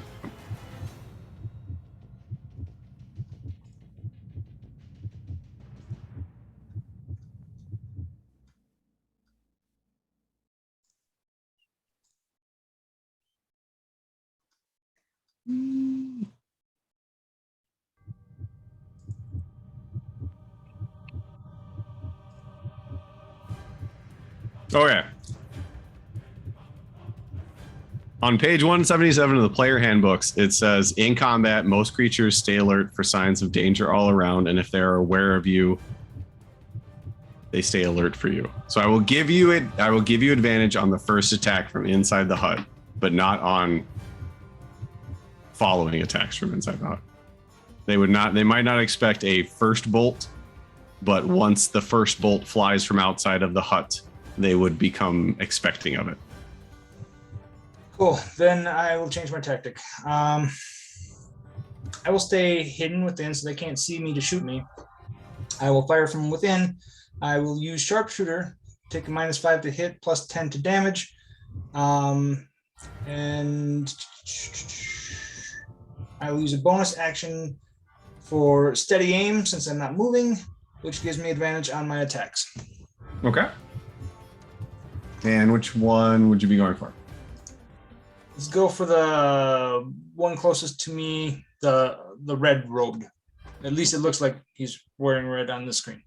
You wouldn't have to use your bonus this first time though, right? Because he granted you advantage on the first attack. I gave you advantage on the first shot, so you wouldn't need to use your bonus action for that. I said the first shot from outside the hut, I will give you advantage on. It's just subsequent shots they would be aware of. And Bill, Right, so I can take one attack with advantage and get. Okay, I will. I'm sorry. Allow me to re-speak. This turn, I will give you advantage on. First round. Subsequent rounds, I Okay. would say that they have seen the bolts come and they would be prepared for them. But all your attacks that happened on this turn, this turn, would be from hidden. Okay. Everything beyond that, no. But this one, I will. Yes. Okay. and the internet's backing Sean up on that one, by the way. Okay.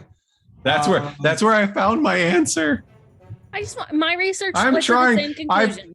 I swear and I promise I'm not trying to screw anybody I know you're over. not. You give us so much leeway. It's unrealistic. All right, so you're going to the one closest to you. You have advantage on the attack. I'm still using sharpshooter. So she'll get the plus -5 plus 10 Yep.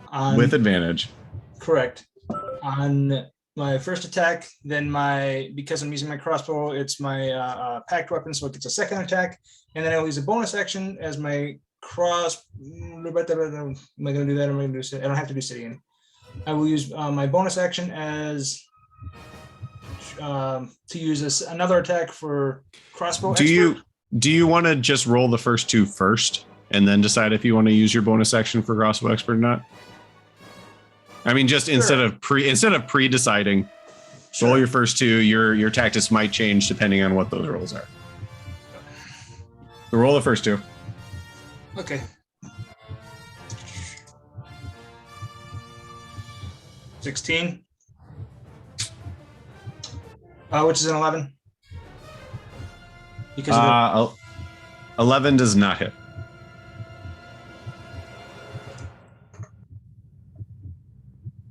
the 20. 20 does hit. All right. Do the damage on that one right away or no?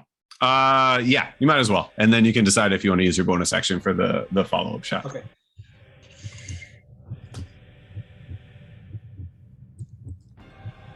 So for oh my gosh, I forgot what the hell to call it. My sneak attack damage is 46, right? So Yes. that turns out to be 15 plus crossbow damage. 10 is 25 Okay. plus 10 for the sharpshooter. So 35 damage. That sounds correct. All right. Let me just make sure. Oh shit. All right. So as you can see the robed figure clear as day, but it can't see you. It's small. The small creature is standing in front of it, but you manage to kind of move to one side, shoot, kind of lean to the other and shoot, and your bolts go right beside the slender torso of the small creature in front of it and bury themselves. Like one buries itself into the robed figure's hip and actually like pins the robe to it, and it kind of stops flowing as the other one goes through the robe, and you can hear it kind of skitter behind it. Damn it, Tarnan. What? What? First thing you do is poke holes in the robe. I asked for one thing. One Mending. thing. I have mending. Shut up. Okay. All right. It doesn't okay, look very hurt, I take it. Sanishi, It reacts to the crossbow bolt, but you don't see it doubling over in pain or anything. I will use my bonus action to fire a gain. No, I'm sorry, not my bonus action. Yeah, that's my bonus action. Crossbow fires. 22. 22 does hit. No, so just this damage. And plus 10, so 17 more. 70 more. All right. All right.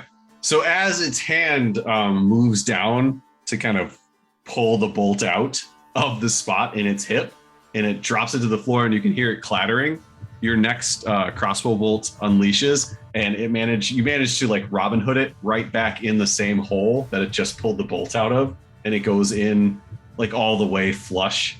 And first its robe pins to its skin, and then it kind of flows out. Okay then. That will conclude. Oh, hold on. Do I get to move? I do not get to move, but I'm already inside the hut. This concludes my turn. You could move if you want. I don't know that I can if I didn't use steady aim. I forgot. You did not, because you had advantage on all the rolls. That's correct. So I will move within the hut. You know what? I will move within the hut. I don't actually have somewhere to look at for where the hut goes, but I'll find another spot a little farther back. Go right there. That works for me. Yes, I'm sorry. I cannot create the hut right now. No worries. As long as you know in your mind where it is and what I'm trying to do, it's all good. All right. Then in that case, Sanishi, you are up. Okay. I am going to step out of the hut. Okay. And then I am going to cast Dissonant Whispers on the weird dude. You might have to be a tiny bit more specific. And is the map good enough? Does anybody want me to zoom in on a particular section? Works for Just me. so I know you guys. Okay. The easternmost guy who's closest to me, the one from the other realm, bone gotcha. guy, because he looks The dumb. little guy? Yeah. All I'm right. gonna cast Dissonant Whispers on him. Okay. So he's got wisdom saving. Okay. All right. Wisdom saving. What do I need to hit? 13.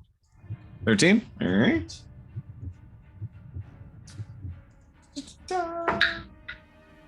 That is a fail. All right. Yep. That is a fail. Okay. So 3d6 damage.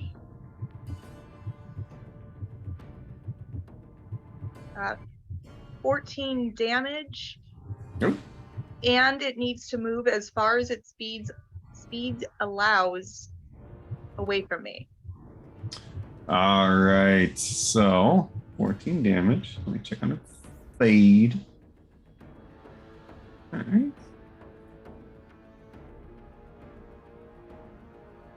Then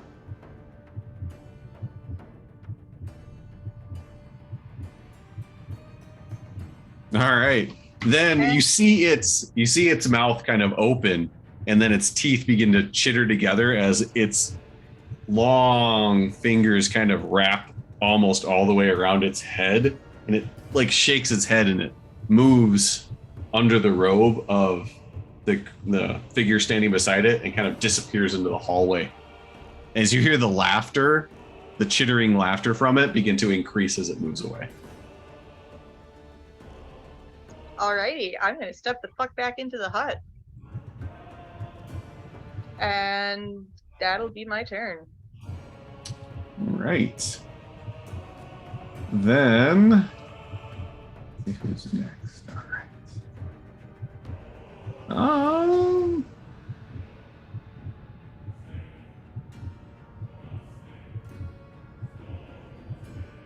All right, Geisen, what level is the tiny hut?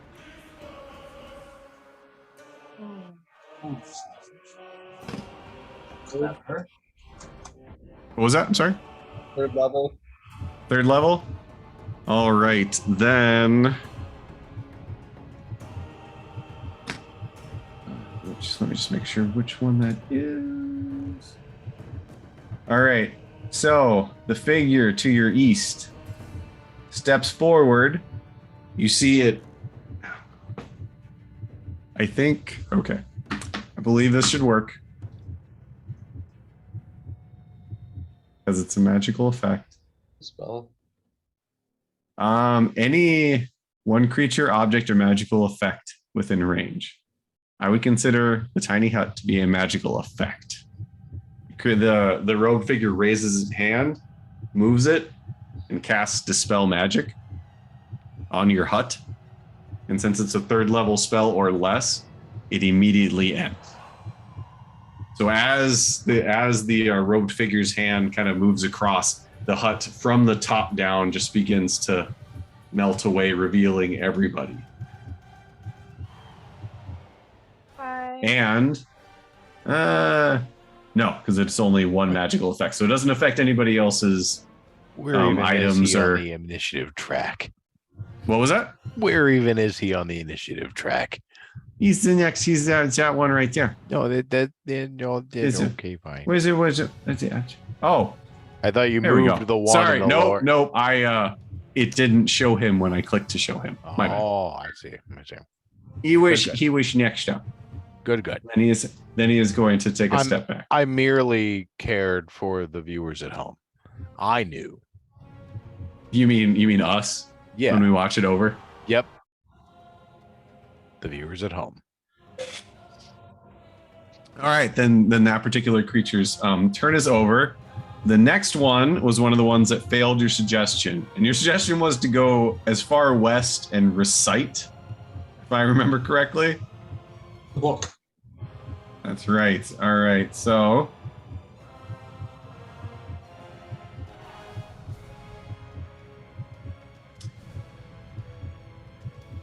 is there any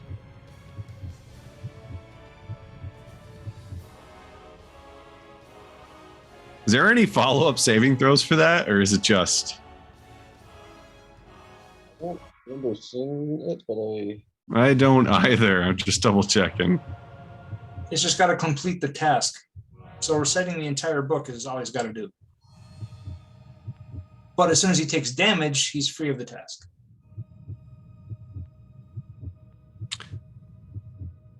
does it? Oh yeah, it does say that must be worded in a manner as to make the course of action reasonable. So I will say that reciting an entire book might not be reasonable, but making it to the further west portion and reciting something might be. But you see the robed figure kind of back off and just quickly move out of your line of vision.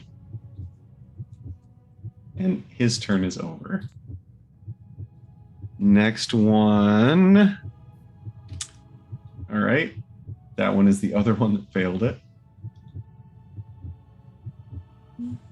Yay, I didn't hit the wrong one.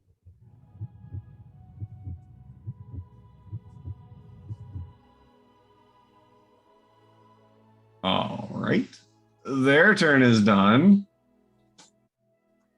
I love playing wizards that I can't actually use anything for. All right. Next one.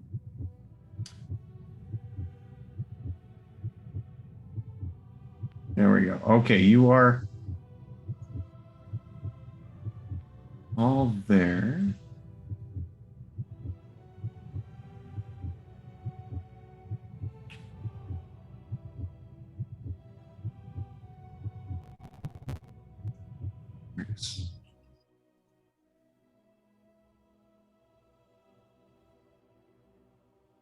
Ooh, there we go.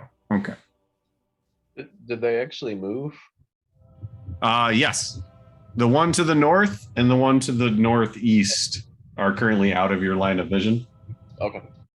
Because they kind of backed off and then moved away. It is the one to your northwest. It is his turn. He does take a step forward.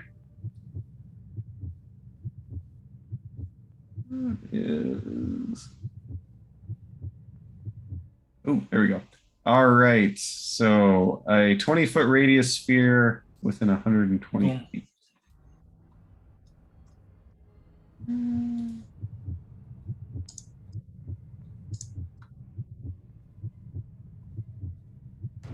Making it a lot more difficult. All right. So it's going to aim at. He's going to be able to hit all of you with the 20-foot sphere. Aiming it at Gendrick and hitting everybody. Gonna use his sculpted explosion action, magical explosion of the thunder damage type. It erupts in a 20-foot sphere. Each creature in that area must make a DC dexterity saving throw. So I need everybody, basically everyone, to make a dexterity saving throw for me.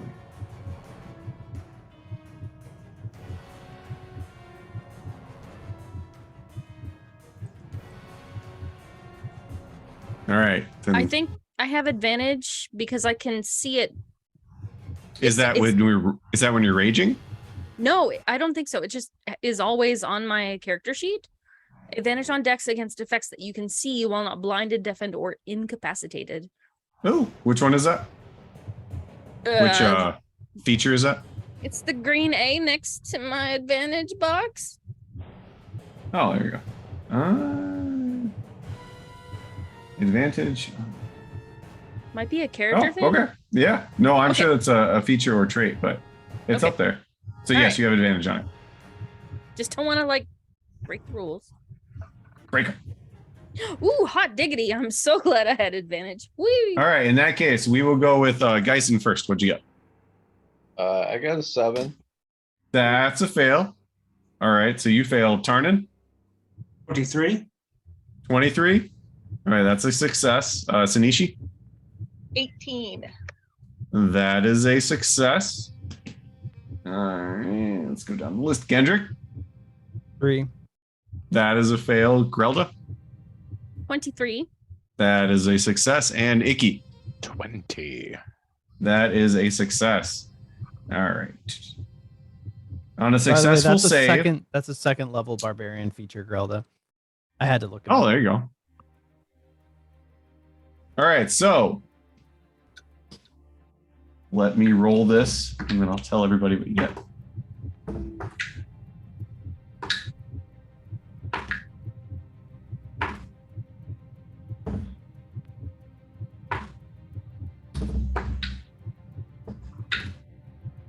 So much rolling. It's a 9d8. Keep it rolling, rolling, rolling, rolling. That's a lot of D8s. All right, so everybody who failed, or we'll do succeeded first. Everybody who succeeded on the save takes 20 damage. Ah! I take 0, Sean. Yes. And I'm Is not that raging, a- so I cannot half that. It's not a reaction. That's just evasion. So basically, I roll behind Grelda, and she takes the damage for me. Or Sanishi, since she's taller. But I don't actually. All right, so everybody Take except more Tarnin damage. takes 20 damage. Okay, then everybody who failed, you take 40 thunder damage, and you are knocked prone. So that would have been Gendrick, Geisen, and Icky, correct?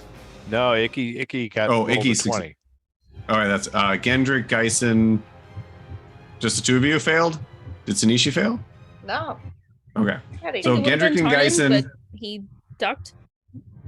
Gendrick and Geisen, you both you take 40 thunder damage, and you are both knocked prone. 40's a lot. How are they looking? Toasty. Are they mean- are they bleeding from orifices from which blood should not flow? Orifices. Orifices. It's roughly, you could probably say it's half of our HP. Adorable. All right, that is a recharge. That is done. Wait. Wait.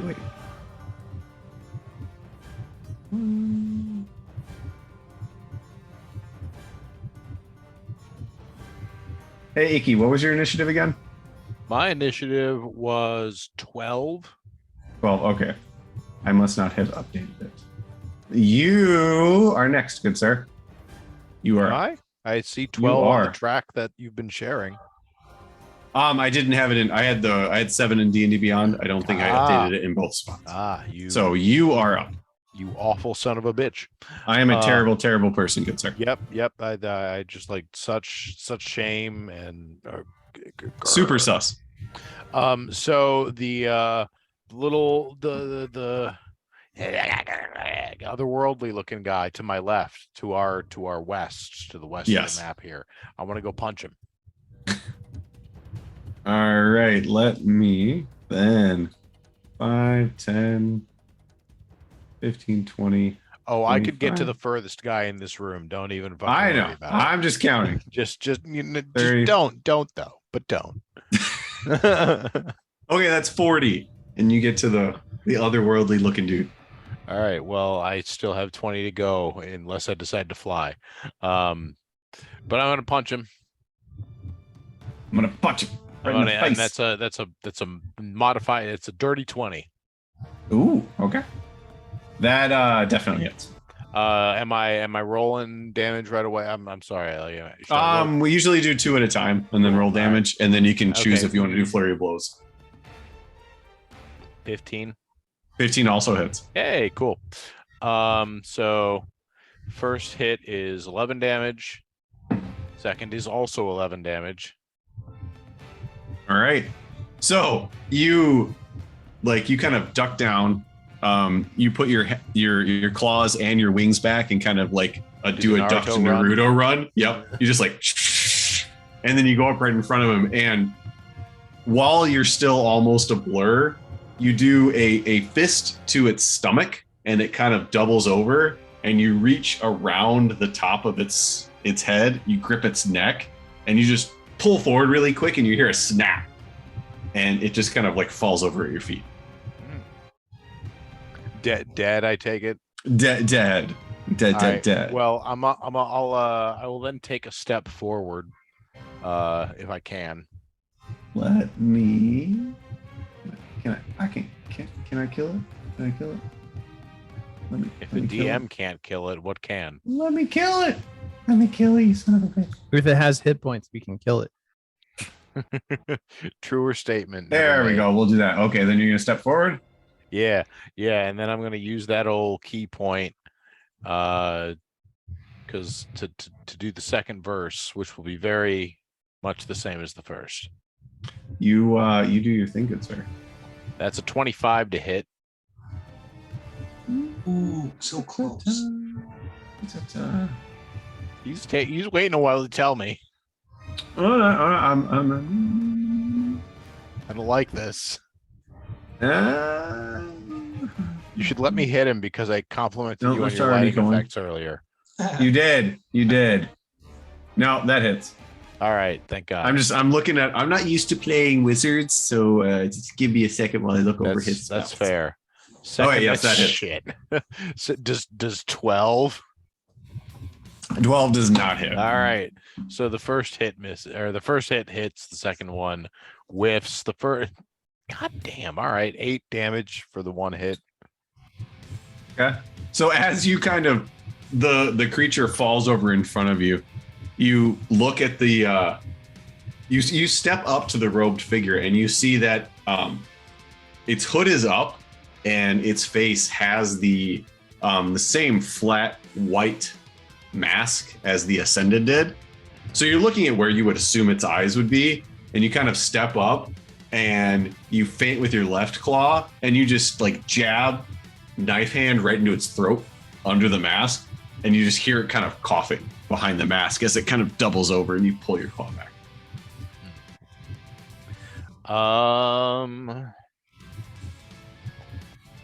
And I guess that's gonna be my turn. In that case, Gendrick, you are up. Can I take a moment to appreciate that, Sean, your who knows what gender this thing is an it? I appreciate that. That's it. You're welcome. All right. Gendrick is going to expend half of his movement to get back up, removing his prone status. As he does so, he's going to reach a hand out and use Grelda as balance. And as part of that is going to say, well, this worked really well last time, so I'm doing it again. And it's casting haste on Grelda. Oh. Haste make waste. I will send all the details of that in Discord because there's a lot of stuff. And then I'm going to get up and I'm going to spend all of my movement to go due east. And I want to try and get as far as I can down into that little. Oh, okay. So like 2 spots to the east and then 1 spot to the south. Okay, so how much movement do you have after you stand up? I have 30, so I should have 15. So 5, 10, 15 puts you there. Oh, could I go? Sorry, could I go east the other way? Oh, I'm sorry. I misheard you. Yeah. So then 5.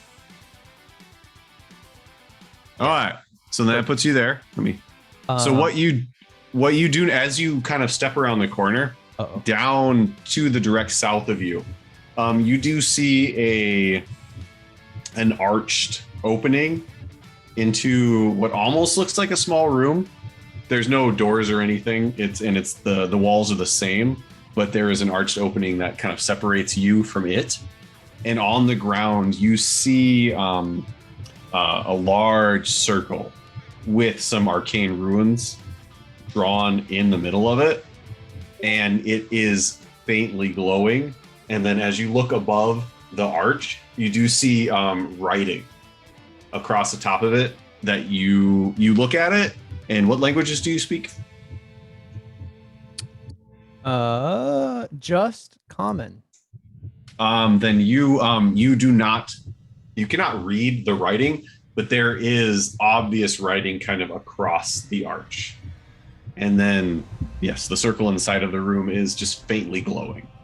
How do you only speak common? Like, I feel like that's like everyone. Like a loser. Like a That's loser. a good question. Like, Grelda is not a genius and she speaks 3 languages. I don't know. That's what you get for being a dwarf.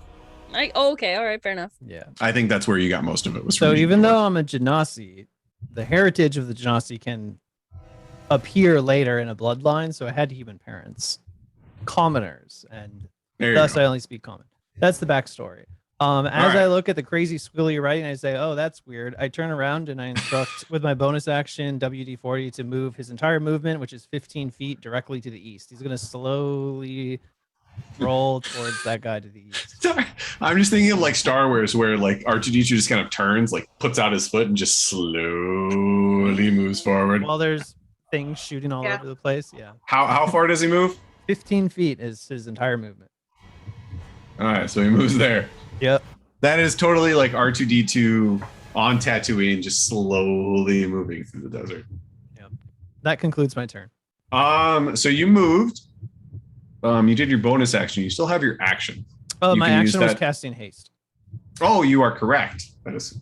Thank you for reminding me of that. Let me make sure Just cast haste again on somebody else. Yeah. The DM won't know. Just do it. Yeah. Oh, we have a card for that, right? Let's see. I mean, you've got some cards. Hey, let's do wings. We actually have some pretty good cards. Is there a haste? Oh, I forgot to use my flash of genius Shock. for my saving throw too. Damn it. No. Next time. Next time. Do that one. All right. Then, if yours is done, it is this guy's turn. All right, then he is the one that is in front of Icky. Like a chump. Like a bitch.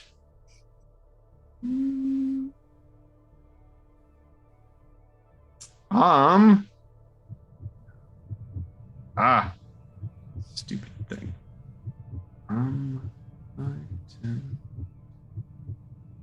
Why must tools never do what we wish? No, it's my fault. I just should not have updated this yesterday. I should have waited until after this session before I updated it. I forgive you for assuming an update is actually an improvement. I have worked in software long enough that I know better. I mean, There we go. Okay, I can do it on mine, just not your guys'. part of working in software and knowing better. Don't point that thing it's at me. always hoping, though. It's like if you lose the hope, you lose everything. All right, then this necromancer is going to cast Circle of Death. A sphere of negative energy ripples out in a 60-foot radius sphere from any point within range, and each creature in that area is make a Constitution saving throw. So it is going to start. What's the range on it? 150 feet. All right, it's going to start right in the middle of your group. So I need Sanishi, Geisen, Grelda, Tarnin, Gendrick. Icky, did you? No, Icky too. Icky too. Icky too. I need everybody to give me a Constitution saving throw. I'm choosing to use Flash of Genius on myself to give myself a +4. Okay. It just says, oh wait. It says you or another creature. Okay, so you can do it on yourself. All right, in that case, then we will just go in turn order. Geisen, what was your saving throw? 16. What was that? I'm sorry. 16. 16. That just does it. All right. So that is a success. Tarnin, 17. 17 is a success. Sanishi, 13. that is a fail. Icky, 7. also a fail. Kendrick, 7. 15, thanks to my flash of genius. Oh, That is a success in Grelda. 21. That is also a success. All right. Then let me see. All right, so it is a half as much damage on a successful saving throw. Oh, I still have to And do if my I remember, con save. Tarnin, that is just an ability that's not like you have to a reaction or anything, correct? For your evasion? Yeah, but that only meant it doesn't work on con. Oh, it doesn't work on Constitution saving throws? Right. Okay. All right, then. Let me see. Yeah, let me roll. Hold on. 1, 2, 3.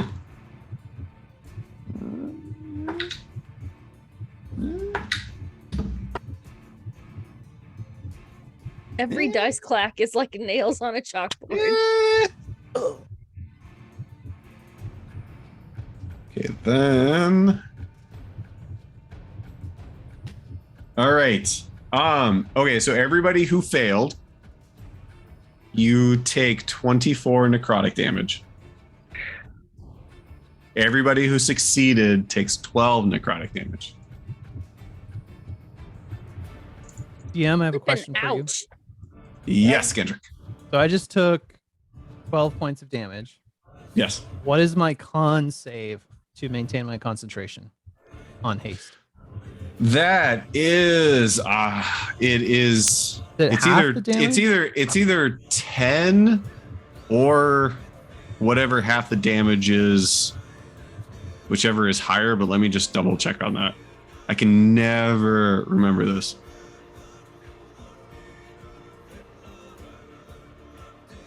I'm also Googling it.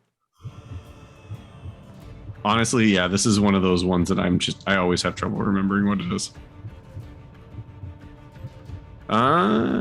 Equals 10 or half the damage you take, whichever is higher. Yeah, so it's going to be so 10 would be higher. So yes, you would do a Constitution saving throw and have to be 10 or higher.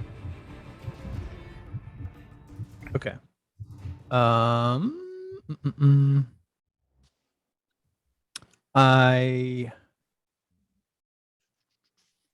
My flash of genius is an ability. Can I use that again in the same turn? I can use it 4 times a long rest. I'm wondering if I can just burn these as a feature as opposed to like, because it doesn't say like reaction. Let me double check the verbiage on it. Flash of genius. When you're a creature, make an ability check or saving throw, you can use reaction. No, it is a you reaction. can use it's a reaction, so you have to you used it already, so yeah, you have to wait until your turn comes back around. Okay. Should have saved it. All right, let's see what happens. So it's just a straight saving throw. Nat 1. Nat 1. Oh, okay. Breldon, you no longer have haste. Yes, the haste is gone. You felt the energy for a moment, and then you just felt tired. I got like a headache from the lack of caffeine. Actually, you're like DM, that is a very good point because you say you feel tired. When the spell ends, the target can't move or take actions until after its next turn, as a wave of lethargy sweeps over it. Would it possibly be beneficial to use an inspiration card to perhaps be able to have a better roll there? It could be. We have two of them. We have two. If you're going to allow it, I will definitely re-roll a nat 1. Use it up. Absolutely, use it up. Is that the what would that be? You just roll it again. It gives you advantage on the roll. So since you rolled a nat 1, you can use it for a second roll. Roll it again. Bring it back. 16 with a Constitution of +6. Yep, you just had to hit 10, so that does it. All right, so one of your inspirations is gone, but Grelda, you felt pumped, and then you started to get all sad, and then you got pumped again. You actually get a turn too. All right, so much better. The roller coaster of emotions, and that's good because it's your turn, Grelda. I wish we would have thought of those cards when we took 40 damage, Kendrick. Yeah. I mean, you've got 5 more, so. But only one person could have used that particular one. Yep. Well, you do have 2 inspirations in that pack. Oh, that's fair. So. All right, fine. Thank you. Let's all be sad then. Well, you can All be right, sad, we're girl, done being because sad. it's your turn. All right, but I can move twice my movement speed, I think. Right? Can you? What is haste? I The put it target in- speed is doubled, yes. So you can So move, what can- is that, 80? Hold on. I don't think it's quite that much. It's only 70? 70? Only. Yeah, only 70. Only 70. Only 70. Dwarves can move very fast over short distances. I know, right? I pitter-patter my way over to the one attacking Icky, who also just shot all my friends. 20, 25, 30 would put you there. If you wanted to, 35, 40 would put you flanking with advantage. I do And love flanking with advantage. You do also see that one of the robed figures who disappeared is kind of to the north of you, who just kind of walked around, who was suggested to go to the west, is currently moving. He's fine. Through the for now. hallway to the north of you. He's fine. But is he fine? No, he's not. You got to get Oof. the robe off to find that out. The robe I know, hides right? everything. It's No, it vertical is. stripes, so it's Very slimming. complimentary. It Try masks. to take it off gently so that I can, easily retain it. All right, Grelda, you're up. Yeah, because Grelda's well known for that, Sanishi. I'm sorry, it's not happening. Okay, so I do fly into a rage. I fly into a rage. I would As like you to do. rage. Raging. I'm actually looking at my flowchart that I made. I have advantage, so I don't use reckless attack. And I am feeling frisky, so I'm going to use Great Weapon Master Attack, which is -5 to hit, plus 10 to damage. Okay. Because I have advantage, I get to hit twice. So let's see how Sasha does. Advantage roll. How she? Oh, those are bad. 19. Those are bad. Those are bad. 19 does hit. Ooh, hot diggity. Earini. So what that gives me is wait, hold on. Wait. Sorry. Hold up. It was 19, but because I rolled with that, I think it's not gonna hit. Hold on.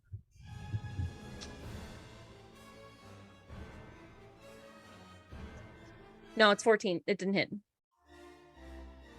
19 minus 5 Yep. is 14. Yes, that does not hit. All right. So that was my first attack. Mm-hmm. Second attack. Let's do it again. Same thing. Great Weapon Master. Hold on. I think we figured this out. Hold on. Great Weapon Master. Before you make a melee attack with a heavy weapon, you're proficient and you can choose. Yes, never mind. Go ahead. You do get the Great Weapon Master on both because you make a melee attack and you get 2 attacks with your 1 attack action. It just doesn't work in any additional attacks after that. Okay. So Sasha advantage. So you still get your -5 plus 10. Hot damn, I'm doing terrible. 21 minus 5. 16, that hits. Oh, it does. Oh, thank It heavens. does. Thank heavens. Okay, so for my action, Robes are not known for being like super armory. okay, just a regular roll for damage. Which was Plus your rage, plus your Yep. 10. So 22 plus 22 is not the original roll. Sorry. So 12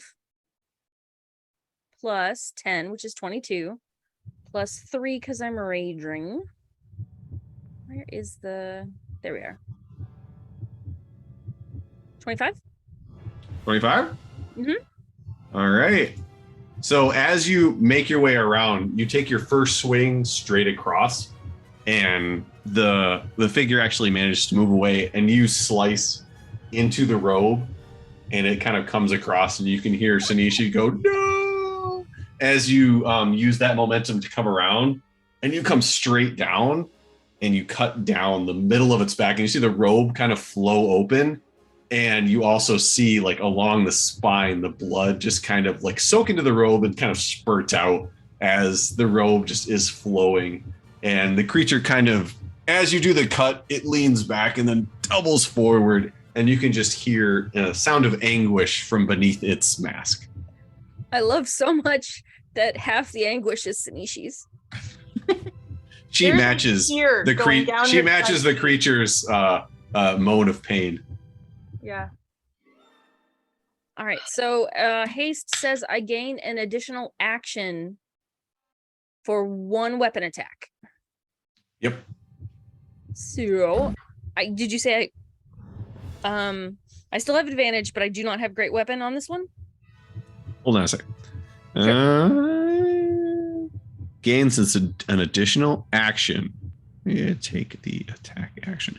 Okay, so you get an additional action that Mhm. can be used to take the attack action. But only When one. you take an attack action, you get a second attack as part of your attack action.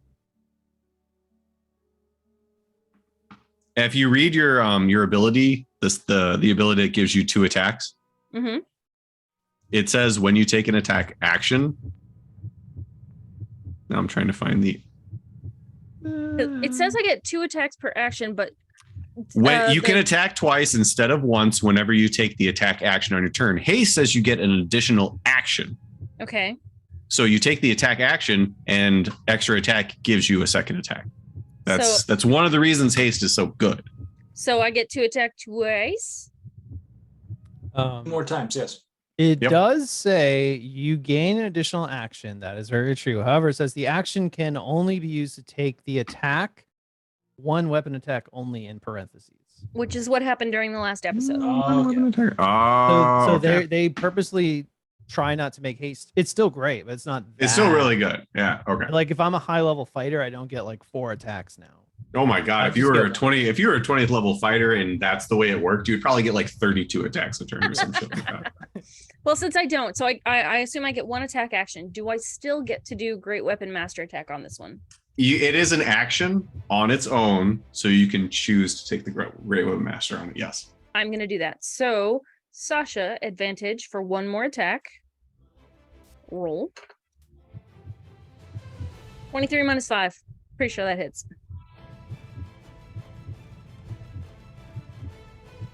Hold on a second. Yep. Looking at your character sheet. Do it. Great Weapon Master Attack is 1 bonus action. Oh, so I cannot do that. So it's just a 23 then. Okay. The 23 does hit, Okay. Then but I it will- looks like your Great Weapon Master Attack costs you a bonus action. So, woohoo! 19 damage. 19. Yep, that was a natural 16 plus the 3 for rage, but nothing for anything else.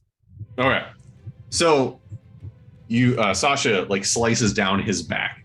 And as he kind of leans forward and you hear this groan of pain echoed in the distance by a no from Sinishi, you swing Sasha over your head and come like directly across in an X across its back. And you slice deep into his back and you actually like the blood splatters on your face and gets into your hair and you feel it on the side of your cheeks. Okay, but does it And- infect the robe? Oh, the robe is actually cut again in half. We're just Yet watching again, and it Killspace. just flows. And the creature, like you see it like almost go down to one knee and just fight to stay up, but it is kind of staggering back and forth. It is still upright, but it is fighting to stay on its feet. Just to confirm, so Great Weapon Master, isn't it just the like bonus attack that costs the bonus action? Because I thought it was just like sharpshooter, but for a melee. I'm gonna have to look at sharpshooter under Great Weapon Master.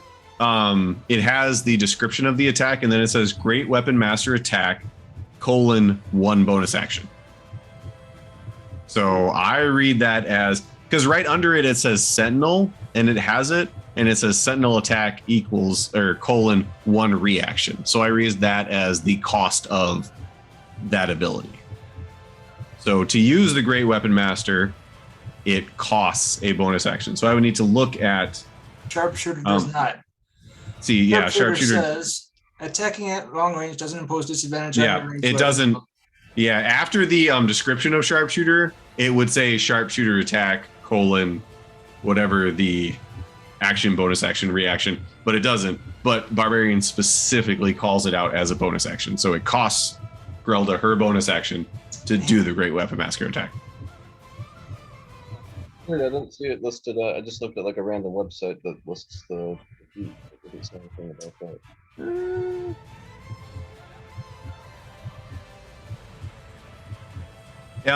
It's in reference to the other effect, because there's two effects of Great Weapon Master. One is that you use a bonus action when you kill somebody. But the other one is, I think, on your turn when you score a critical hit, reducing it, you may make one melee weapon attack. Before you make a melee weapon attack that you're proficient in, you can choose to take a -5 bonus to add a +10 to the roll.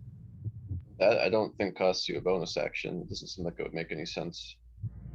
I think it's just when you kill somebody, take them to 0 hit points, then you can make an additional one as a bonus of the action. Oh, maybe that, yeah, because yeah. Oh yeah. Yeah, it's like a 2-parter in Yes. one paragraph. It is. You know what? I can totally see that reading of it. So no. You know what? I'll give you that.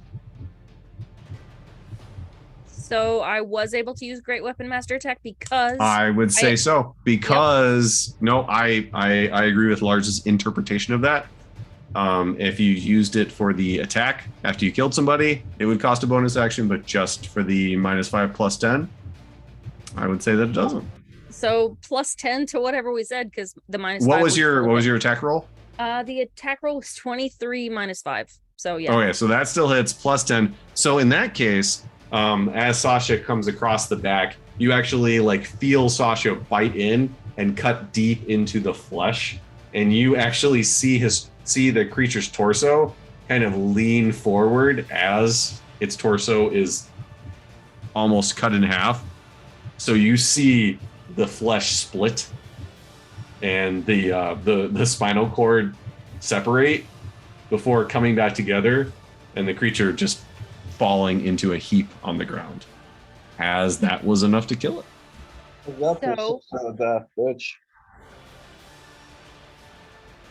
Now, I think that means you get part 1 of Great Weapon Master, right? If it's dead. It does not, because I flew into a rage during this turn, which was my bonus action. So no. Unfortunately. However, I do still have some movement left. You do. Has anyone else it took attacked us 40 yet? to get there, so It what was did, that? yeah. I'm sorry? Does anyone else have any or has anyone else attacked us yet? Is this the only source of damage we've had? I think so.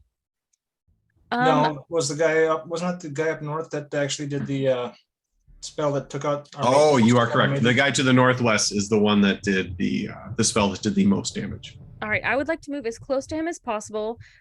Because I flew into a rage, I do have instinctive pounce, which gives me half my movement speed, plus I'm hasted, which gives me double. Do I get double the movement in half or double the movement? All right, read instinctive pounce to me. All right. As part of the bonus action you take to enter your rage, you can move up to half your speed. Okay, so you take the haste was casted before your turn. It was. So when you entered your rage, shit.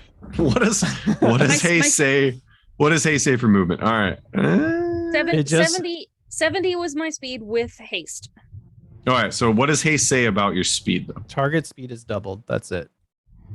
Oh yeah, but instinctive pounce says you move half your movement. No, it says to have your speed. So her Target speed is doubled. Your speed was doubled before your turn. Yep. Half your speed. Sure. I will totally give you that. All right. So your speed was 70. It was doubled to 70. Yep. Instinctive pounce. So you took 35 on instinctive pounce. Uh-huh. So that would be 105 altogether. Oh, wait. Hold on. No. Instinctive pounce gave me half my speed.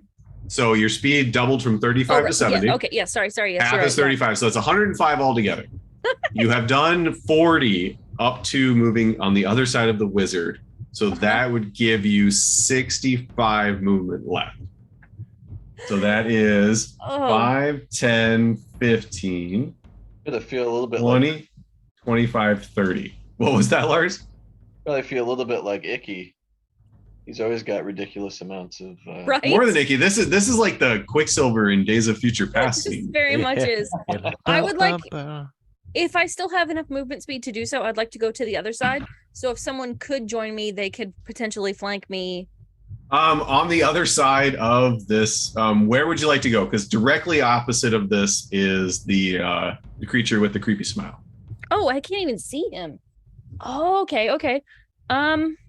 Let me Sorry, go. they are the ones that are moving. Yeah, they're just so dark, or rather color wise. Okay, so let's go left 1 and up 2. So I'm next to both of them. Okay. And that's it. I can't do anything else. I've done my bonus action. Good Lord. All right. I spit on them and then I stop. I fart in your general direction. Fart in your general direction. All right, so this one. Which one's this one? All right, so this one, let me see. This is the one that failed, so it goes.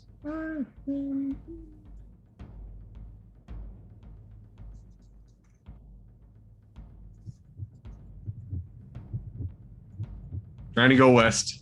That's as far as it can get.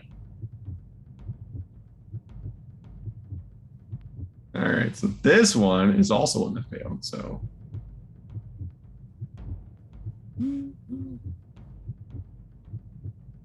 All right. This one.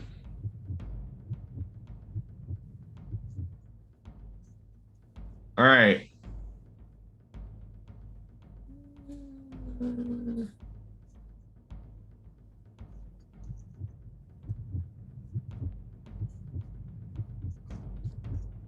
All right. The one next to you, Grelda, is going to try and bite you.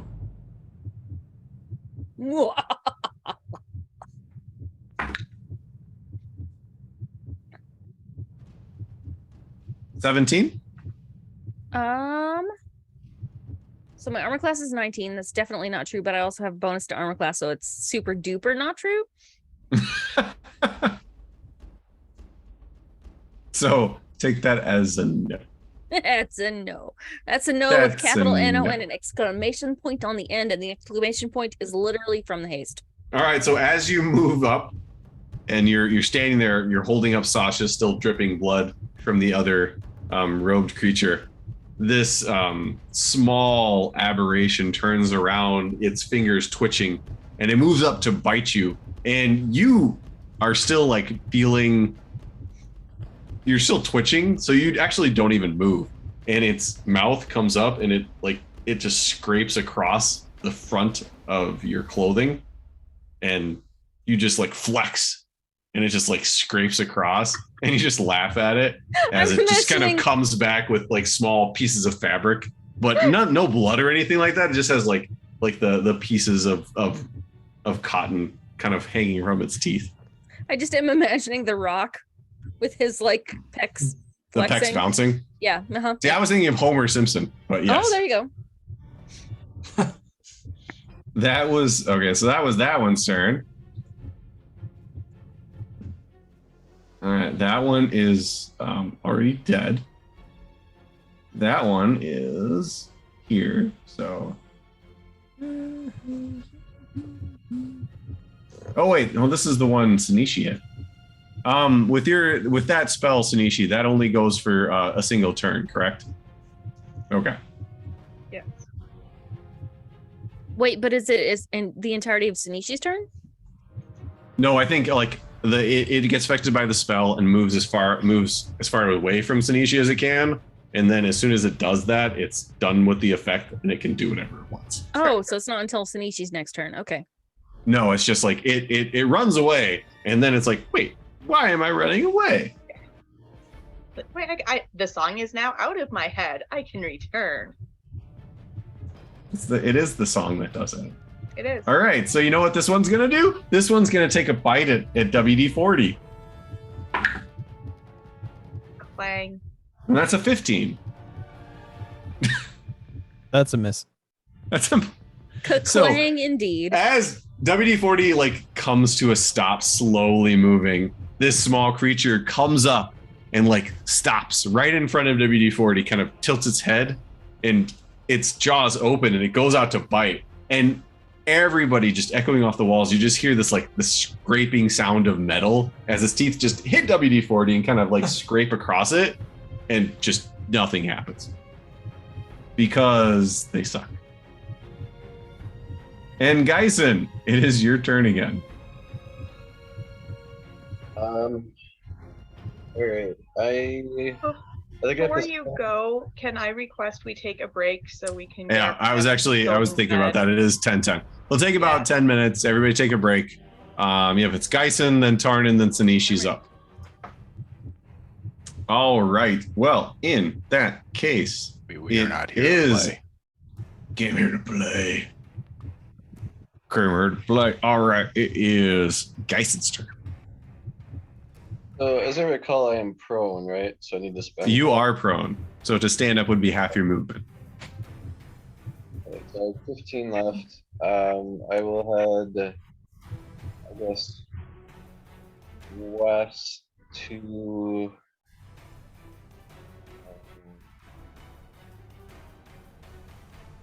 Okay, 3 to the west, 1 to the north. I think I can do that. Oh, you have 15. Yep. Okay. So that would put you right there. And then I'm going to cast enemy objects on my pittance. All right.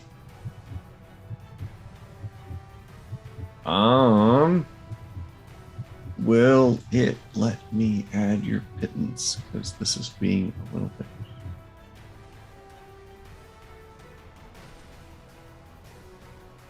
All right. It's being a pain. It will not let me add the pittance icon. But yes, use your bonus. That's your bonus action, right? Or is that an action to cast? Casting them is my action. Ordering them around is my bonus action. Okay. So you do cast, and you get your Roger Rabbit's pittance hovering in front of your face, talking in exaggerated Texan accents. And then I'll send them. I guess. Like I said, I have them on me, so they'd be okay. They have a 30-foot speed, so I'll send them west, northwest, like kind of above Icky. If All right, hold on a second. Let me.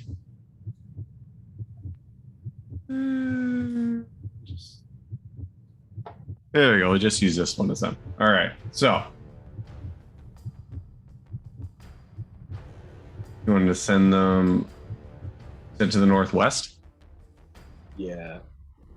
So what is that? 5, 10, 15, 20. They should be able to go a couple more northwest, I think. What?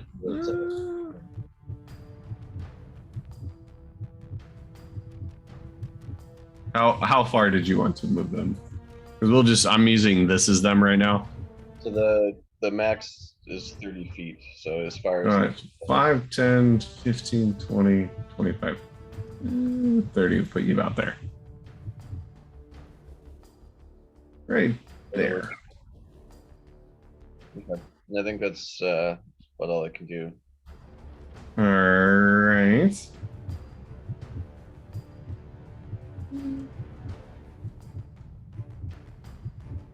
All right. In that case, then your turn is done, and Tarnin, you are up.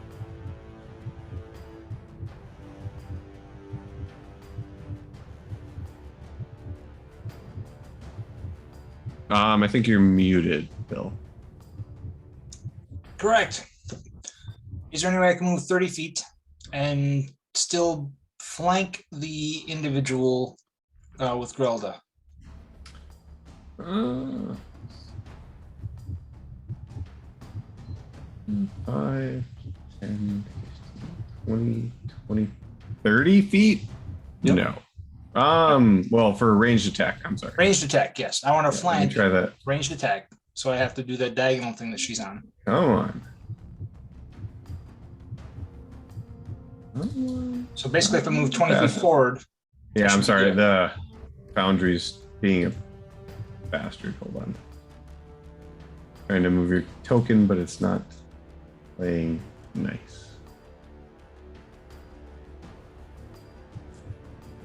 And try moving on.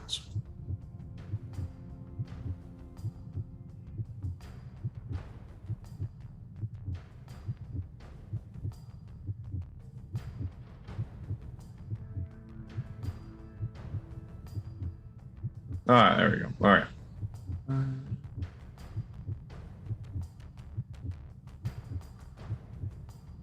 I would say put you right there. That would give you.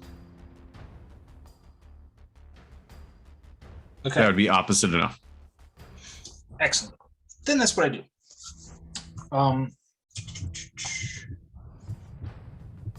Does that give me advantage because I'm flanking? Yes. It will. Thank you.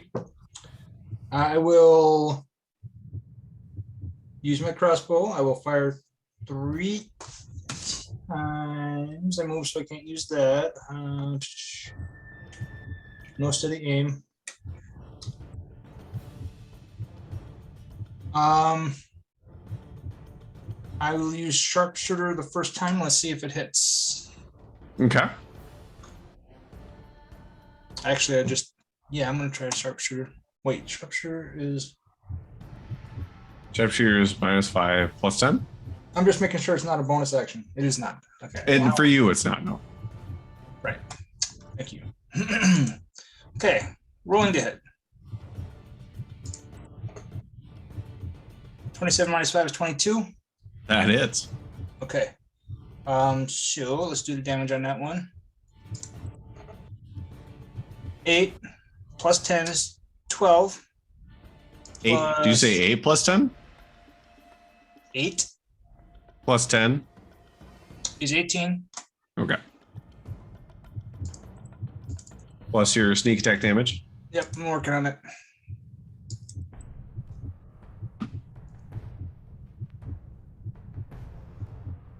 Well, why don't you roll it now?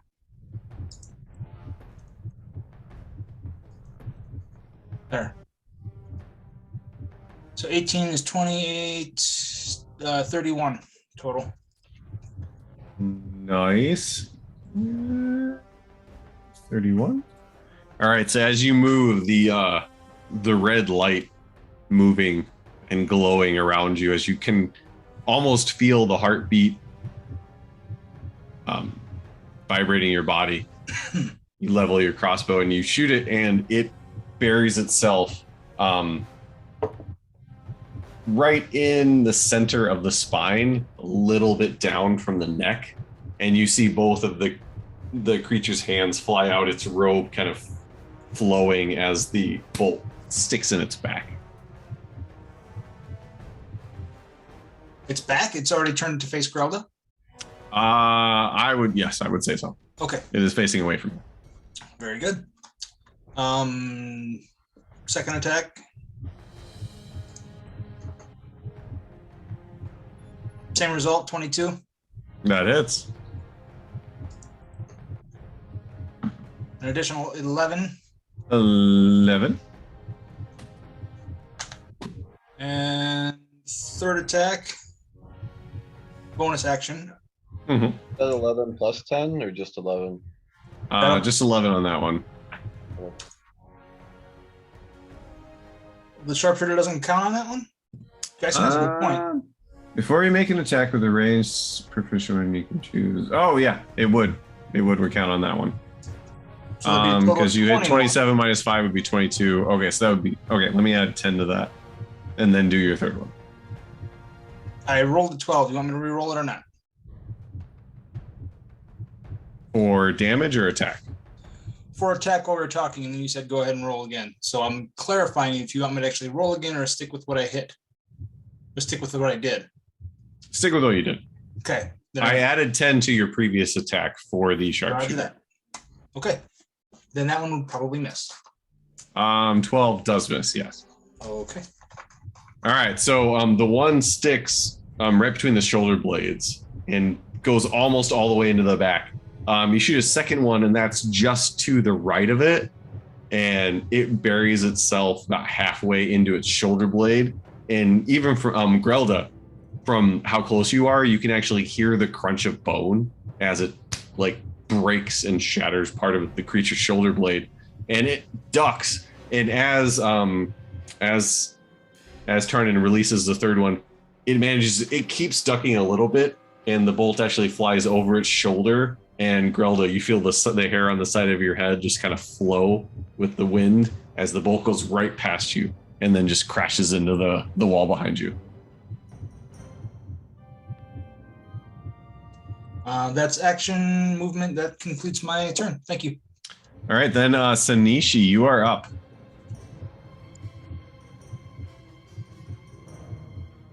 You are muted. I am muted. Yep. I do that. So the only guy I could get to, I am going to go to the eastern robed dude.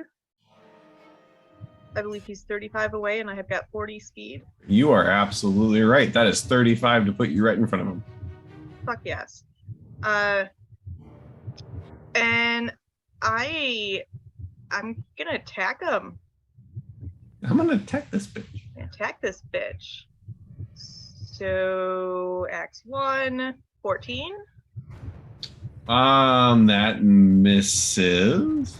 Axe 2. Oh, Axe 2 is a crit at 19. Natural 19. Oh.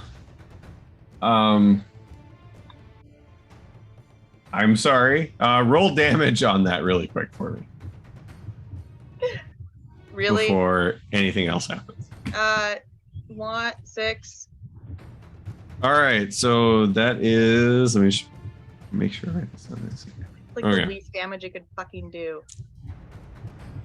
All right, so the robed figure is going to use its arcane ward, which when it or a creature it can see within 30 feet takes damage, this creature magically creates a protective barrier around itself. The barrier reduces damage to the protected creature by 26 to a minimum of 0, and then vanishes.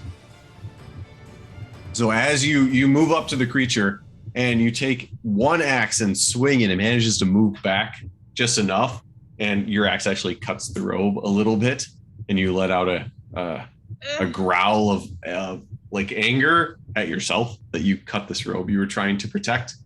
And then you swing upward, and as you come up, your axe almost hits the robe, but stops just an inch short and scrapes against an unseen barrier upwards. And then you pull both your axes back, and this the blue kind of barrier kind of vibrates outwards and then disappears. All right, and since I missed with my first one, I don't get that third attack, do I? I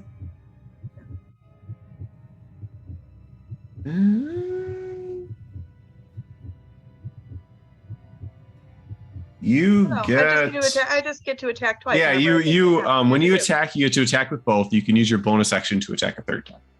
Okay, yeah, so I'm going to do that third attack then. Okay. 26. That hits. And 9 damage that time. Pick the wrong one to do. All right. I am also then going to say, where the fuck did it go?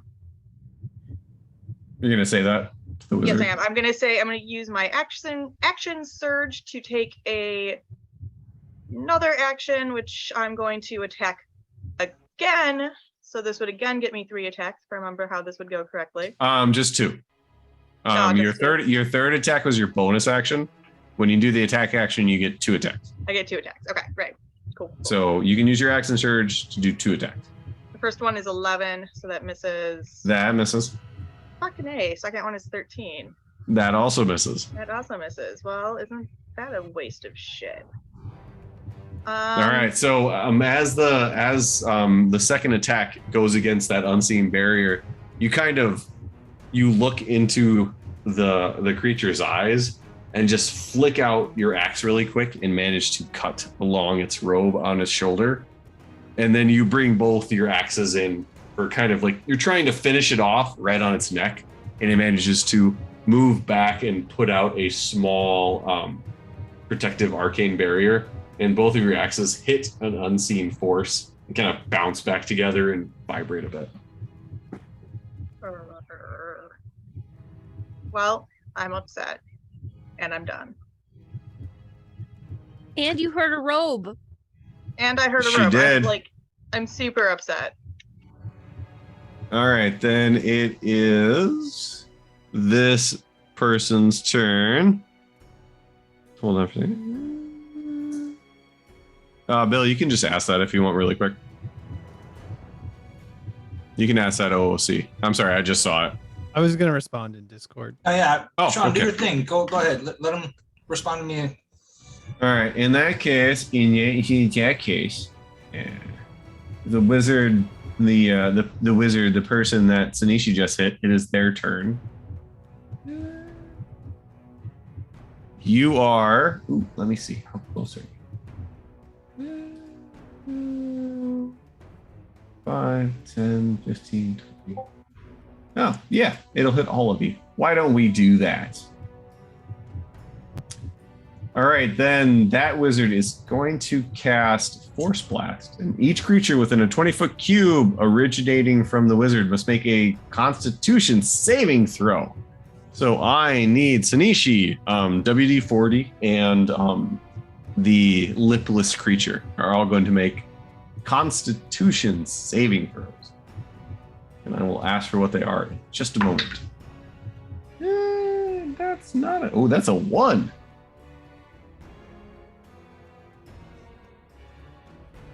All right.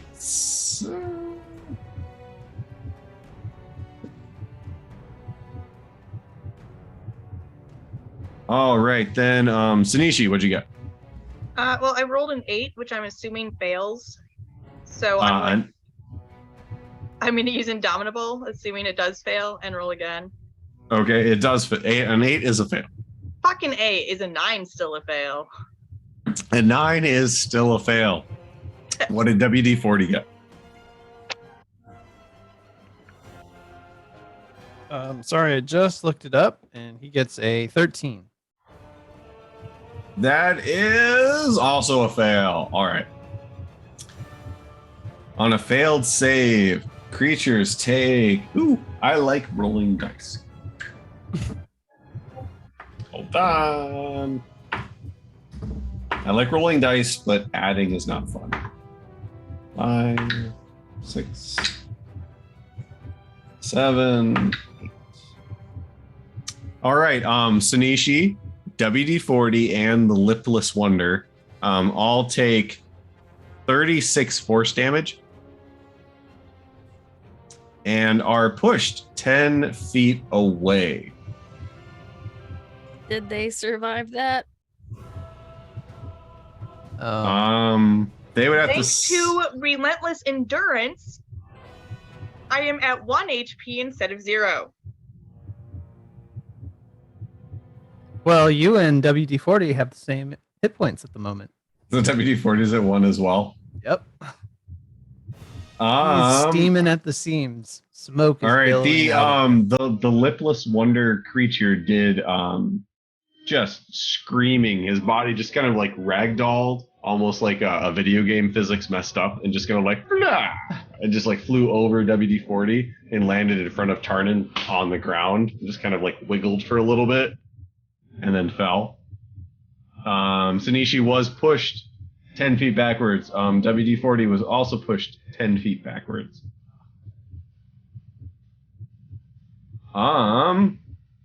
And they are going to move to there. So their turn is over.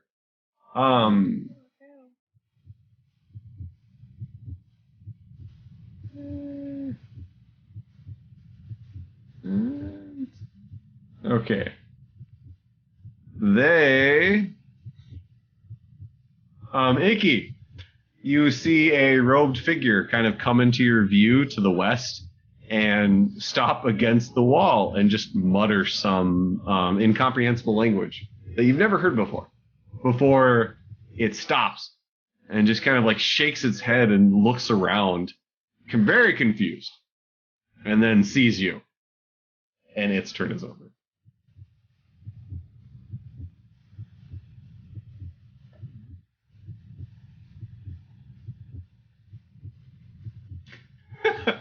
You see that robed figure followed closely by another robed figure who stands right next to that one, says what you kind of parse together to be the same gibberish, and also flicks its head up and looks around very confused, and kind of turns and looks at you, looks at the wizard, just looks around and just shakes its head. And that creature's turn is done. You have gotten more use out of the suggestion spell than I would have ever expected. All right. I did not expect Go West Young Man to be the primary suggestion here. Well, with how everybody's hit points are doing, I'm going to guess it saved some lives. All right. Then it is this wizard's turn, which would be... School of Magic is pinball. Pinball. Ba-doo, ba-doo. Ooh, all right. Okay, that's not as good. All right.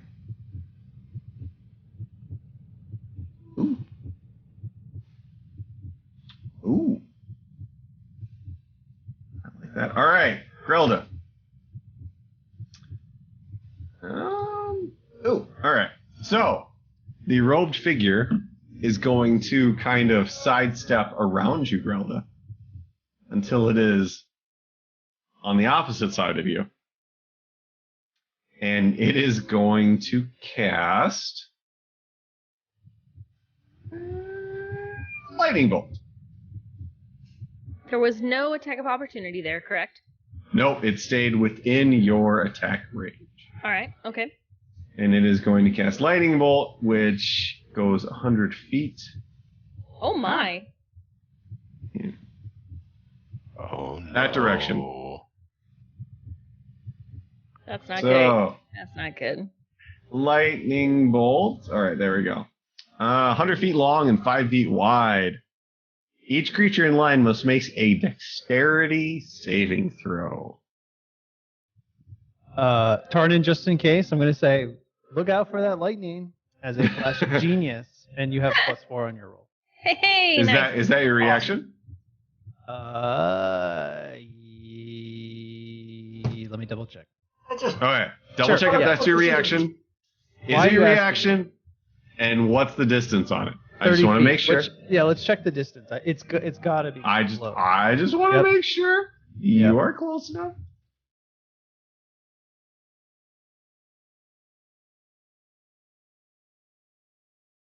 Oh, exactly close enough. Okay, let's you have your reaction. So, yes, you have given Tarnin a stroke of genius. Woo! Thank you. All right, so in that case, Grelda, what is your dexterity saving throw? 24. Oh, that succeeds. I would certainly hope so. It was a natural 20. Tarnin? What was it, a +4 you said? Yes. Straight so 20. 20? All right, and what is WD-40's dexterity saving throw? Because he is in the line of fire as well. 13.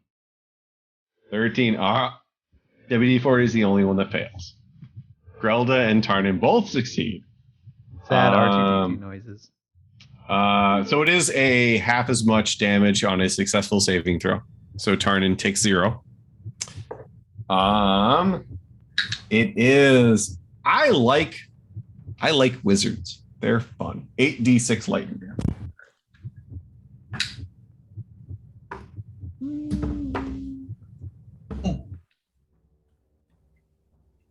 Wizards are not fun. Wizards are fun to drink with. Wizards are fun to destroy, but wizards are not fun to fight.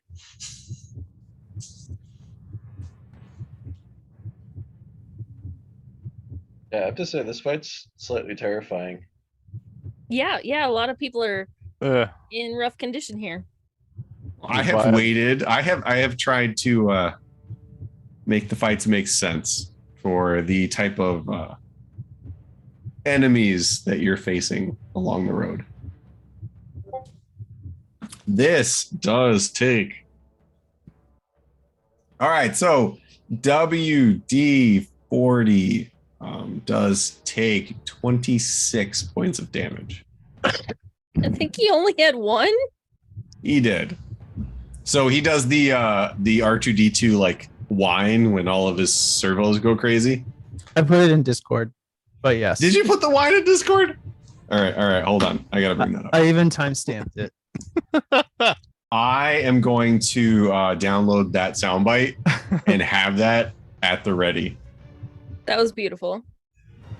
Hold on. Where is it? Did you Oh, put it? later. Do it later. Wait. There we go. Because it was timestamp. All right, so WD-40 is now officially kaput. Yep. And Grelda, you take 13 lightning Okay. damage. Un momento, por favor.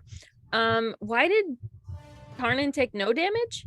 It is a evasion, a Porque yo es rogue un ability. macho. All right. So is the 13 you said that I took the half because I didn't get hit, or is it the half because I'm raging? It is the half because you made the saving throw. Okay, so What kind of damage does rage save you from? 'Cause this is everything light- except psychic. everything except psychic, because this is lightning damage. Yep. Everything but psychic. Okay, then you take rounded down 7 damage. I'm doing a really bad job as a tank because I should be soaking damage for all of you, and instead I'm just like getting a hangnail. All right, then that creature's turn is done. And Icky, you are up, good sir. Ooh. So the two dancing guys to the east. Is one more beat up than the other to my Okay, blurred the eyes? one to the northeast is the bullets, Mhm. the Roger Rabbit bullets. Just so you know, Okay. Yeah. Okay. I wasn't able to switch the run directly to the east Okay. is. Let me make sure which one that is.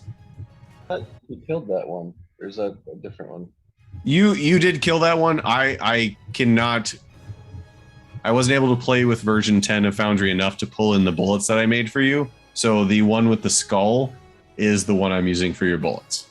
No, I mean the creepy dude. I thought he killed the one that was with that wizard. Or He killed the one that was with the wizard. This is one that failed your suggestion saving throw. So this one is on his way to go west, young man, so he can recite the magic words and stop being done by your suggestion. He has no damage done to him. He looks great. Okay. Cool.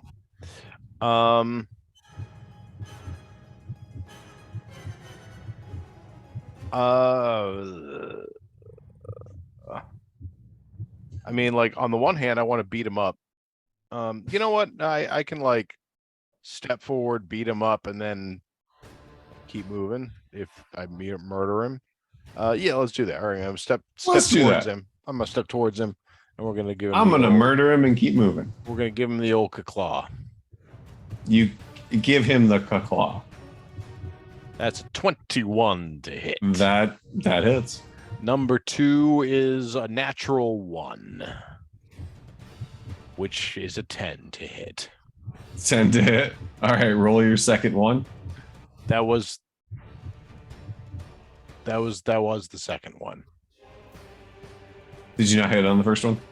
No, the first one I rolled a 21 to hit. Yeah, and then you did 10 damage on the first one. No. I rolled a 10 to hit on the second one. I hadn't rolled damage yet. I misunderstood. Okay. My bad. So, first one So, hits, second yes. second one does not. Yes. 10 does However- not hit on second. However, the first one does do 10 damage. All right. So you do step up to this creature, and as you get it, as you come up to it, instead of like focusing on you, it's kind of like looking around you, trying to see the western end Mhm. of the room. like where it's trying to go. So it's just you're kind of in its way. And as it tries to move around you, you reach out with your claws and just like you open from its shoulder to its hip, you just slash down. Just open it up, and it is bleeding profusely. All right, I'm gonna go ahead and I'm gonna use my the remainder of some movement to move to the square to the northeast of where it's standing. So I'm just about to perfect. Okay. So I'm as out of range of the wizards who have gone west, but also not provoking an opportunity attack, but ready to take one of my own once it opts to move. So I guess at that point that will be my turn. All right, Kendrick, you are up, and then Grilda is next. Yes. Can I get that group of 3 that's on the far west side? Can I get a? Oh, never mind. He's out of date. Out of range now. He's in the clear. I'm gonna cast level 3 fireball straight up into that group. I have 150 foot range. You have fireball too? Oh yeah, of course. I just haven't used it yet. He's a fire ganassi. I specifically mentioned I needed bat guano and we did shopping. Isn't that like an innate ability for him at this point? I don't know. Gyson's the only one who's cast fireball so far. All right, so you would be able to do fireball right in the middle of the 3 of them. All right, and that is a dex saving throw of 16 for that. All right, let me try those 3. I-E. Please let them trip on their robes. Please let them I-E and C. All right. I-E and C. All right, we're going to do this one first. I mean, the shock of losing. I'm sorry, dexterity saving? Dexterity saving throw of 16, yes. 16? All right. The shock of losing that is what? A fail. Robe might kill Sanishi. Oh, this is how Tarnin feels every time Grelda beheads someone, just so you know. That is a success. And that is a fail. All right. One of the robed figures made the saving throw. The other one and the creature did not. The fails take 30 fire damage each, and the successful one takes 15. And anything else that may be in that 20 foot. It is just them. Okay. But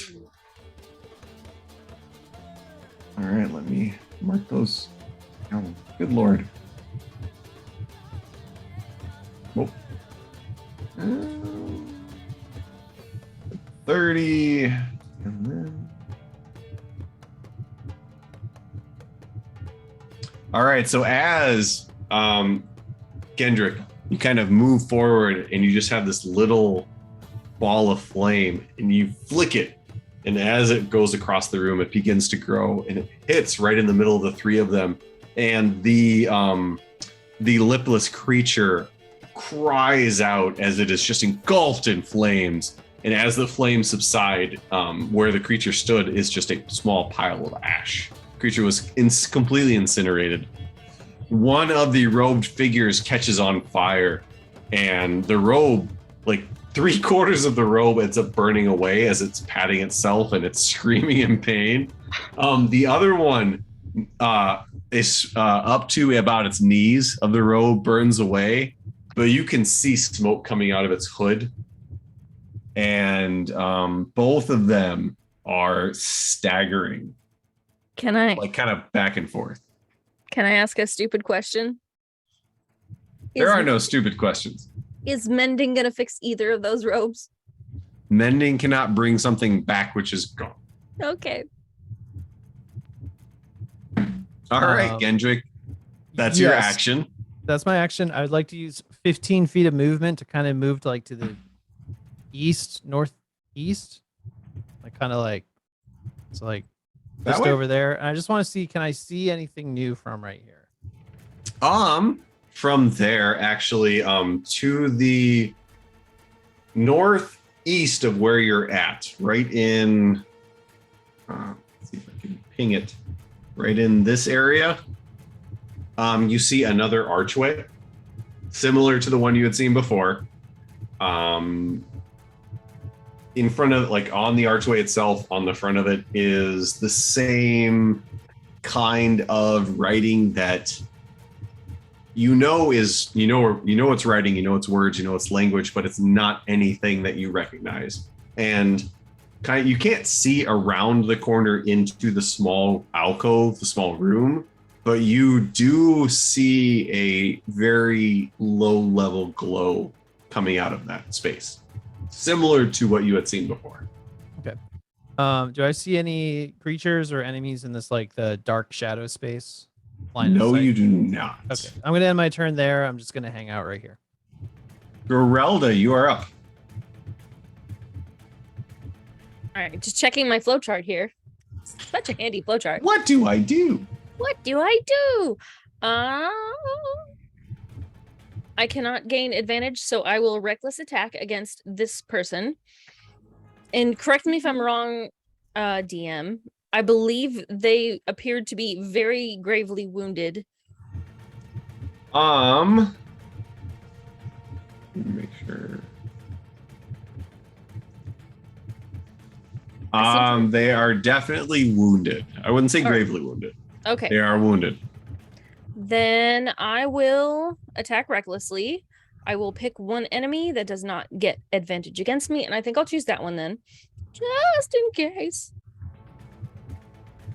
And I will use Great Weapon Master Attack, which is -5 to hit and +10 to damage. We are going to advantage roll hit on Sasha. Okay, hold on before you roll. Oh, too late. Sorry. What? So I believe this is the first time this has happened, unless I missed it.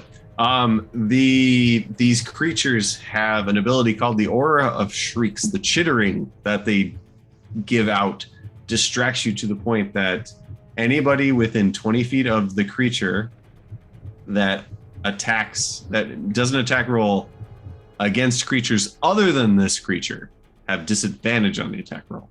So I just get a regular attack roll. It is just a regular attack roll. Damn it, but I had a good one.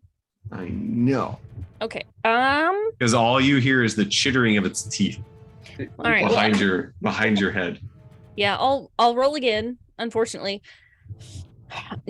Knowing that I would not have chosen to do the great weapon, but that's too late now. So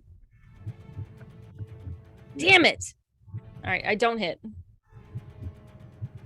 A 10 does not hit. You do have cards. I do have Those cards. out there. And also I do get a second attack, but let's You do see. get a second attack. Before you do the second attack, there are cards out there to be used. Yep, I'm gonna look at them real quick. Oop. Okay. Nope. You're attacking the wizard, right? Not the. I am. Yep, I'm attacking the wizard. I actually didn't see the And- dude. I don't like how they like meld into the background there. I didn't know he was there.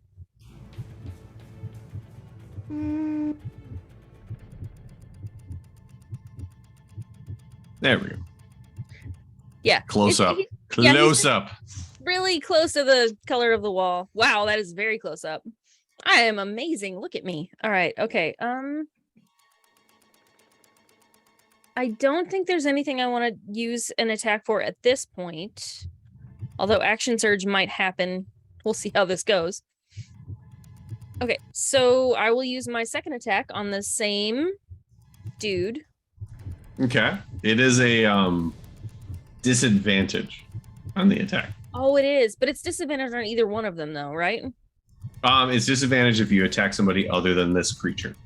Oh, can I attack that creature then? You had disadvantage on the first one because you did not attack it. As your second attack, you can because you're not moving. Okay, well, let me do that then, because he pissed me off pretty hard. And you know, in character, this would be a thing Grella would do. Like, how dare you, fucking mosquito, get out of here. All right, so I do get advantage because of Great Weapon, or I do not? You would if you I did would. Great Weapon. All right, Great Weapon again. Wait. Was Great Weapon a bonus action? No, the bonus action is if I kill him, I get to do something else. No, you're right. Oh, so yes, you would. I'm you would pretty get... sure. Actually, I don't have the choice to not do Great Weapon for my second attack. I think. Before you make a melee attack with a heavy weapon that you're proficient in, you can choose to take the +5 or not. That is a choice every time you swing it, I would say. Well, if I have advantage, I'm taking the -5. So I'm fighting the creepy little spider dude. Yes. Roll. Woohoo! 26 -5, 21. 21 does hit. Oh, she gonna die. All right, then. Couldn't see what that was. Oh, it was a 12. Hot damn. 18 plus 10 plus 3. Do you think that maybe murders it? 18 plus 10 plus...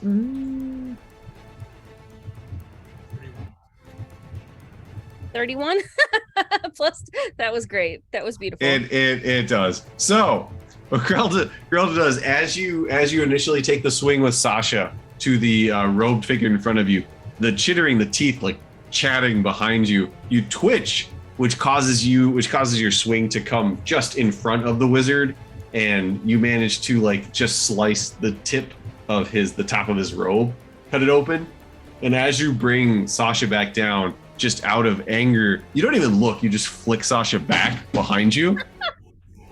And you hear a slice and a gurgle as Sasha cuts the creature's throat. And you feel a small spray of blood on the back of your head as the creature hits the ground. And you just know that it is gone. Thanks to Great Weapon Master Attack as my bonus, I can do another attack. Which I believe we have decided is a one attack, not both attacks. Yes, it's a single. So I think I'm going to go back to the mage then. And I did attack recklessly to begin with, so I'm going to continue that and also do Great Weapon Master Attack. Right? We're good? Advantage? Yes. Ooh. Uh-oh. What are these dice doing? There we go. Wait, what? Okay, here we go. What? That was rude. The dice hit each other. That's not cool. What did they get? Well, it's only a 10 because they hit each other. There was an 18 that was flashed briefly, but that's not what D&D Beyond said. Just teasing you. Just teasing you. It's a 10. All right. So as the blood is spraying on the back of your head, you grab Sasha and take another swing. But as the creature hits the ground, the blood like sprays up and over, and it kind of arcs in front of your vision. And as you're swinging Sasha, you just see all these blood droplets, and they like reflect the light, and you're like, oh, that's pretty. And as you do that, you're not quite able to get Sasha on the arc that you want. And it manages to go right in front of the wizard. I am still hasted as far as I know. You are. It lasts a full minute, correct? Correct. So, this next attack that I get from haste, it's a single weapon, so it's not two, so it's just one. Can I also do advantage Great Weapon? Great Weapon you can do Great Weapon Master. Mm-hmm. What is the advantage? It's from attacking recklessly.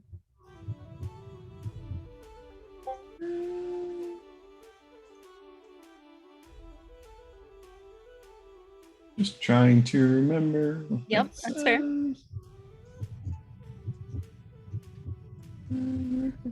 Reckless attack. When you make your first attack on your turn. Okay. So I do not have advantage. That I'm not going to use Great Weapon Master. Okay. So I'm just So it going to would do just be a regular straight attack. Straight attack. Woo-hoo-hoo!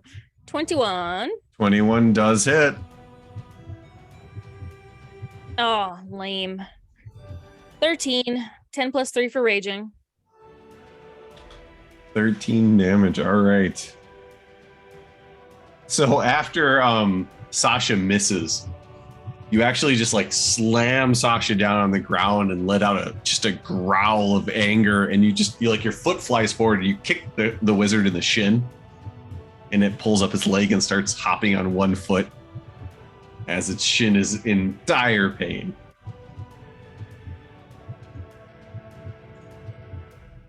Is there anything else? I've that you would damaged like to its shin. That's it. Okay. All right. Well, I think that's it. Yeah, we're done. Yeah, you could use the action surge. Oh, I could. And Good. I would do it. Yeah, use it. okay, Yeah. I'm using it. I'm using the action surge. Does that give me how many attacks does that give me? An additional action. So your action would give you 2 attacks when you take the attack action. And I'm not still reckless because it was just my first attack, you said, right? Yep. All right. So I'm just gonna do regular first attack with Sasha again. I'm real mad at this guy. Hoo-ha. Oh dear, that was a 1. That was a natural 1, Sean. Okay. All right. Give me your second. Is there a card we could use for that? Oh, please let there be a card for that. You do have a straight up inspiration card. Use it. Yeah, that was real bad. All right, roll it again then. Oh, that's much better. 25. That hits. Okay. All right. So Sasha does. Wow. 18 plus 3. So 21 damage. Wow. All right, go ahead and give me your second one. See, I can throw. Let's do the. Do I hit? 18. Wait, do I have? Hold on. Actually, it might hit anyway. Does it hit anyway? 18 hits. Okay. 18 hits. Sasha's damage. Oh gosh darn it.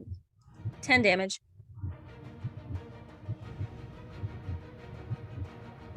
All right, so after you kick it in the shin and it's hopping, you just let out a blood-curdling scream, and you very quickly up and down with Sasha, swipe up and swipe down, and you manage to, like, the front of the robe, you slice off part of the left and part of the right of the robe as you cut into this wizard, and it's bleeding. It is leaning forward, trying to stop its wounds. It definitely looks very rough.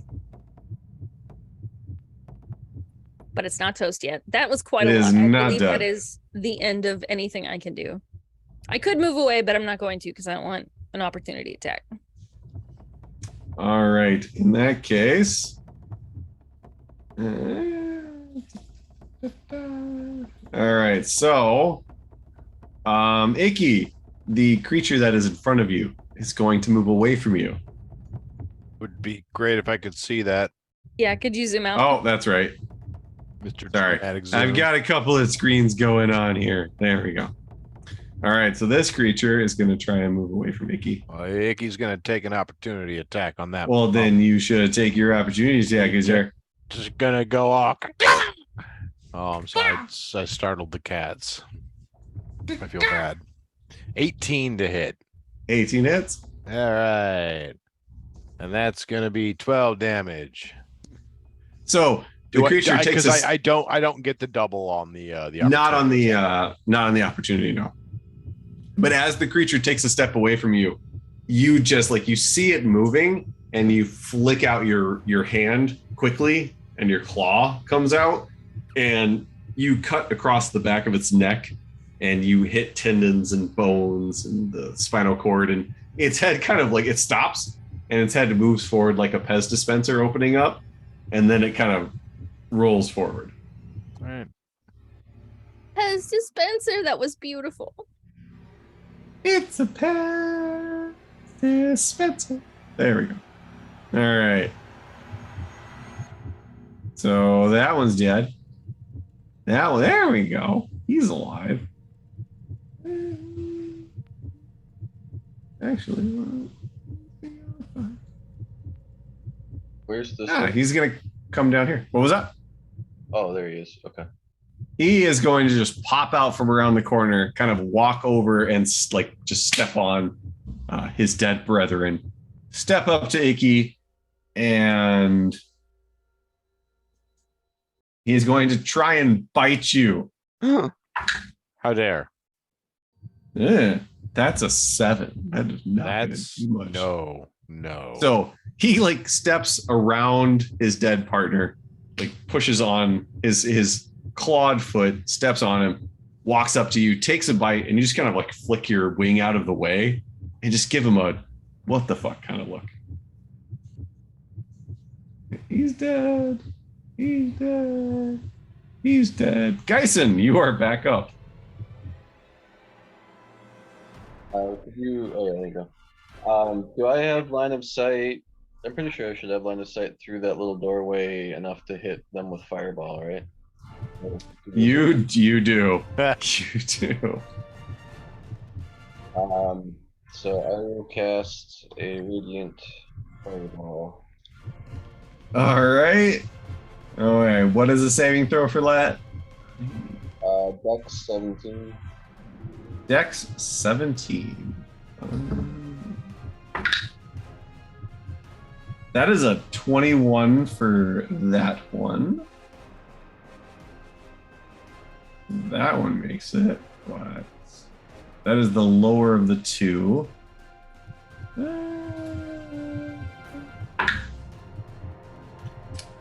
That is a 16. All right.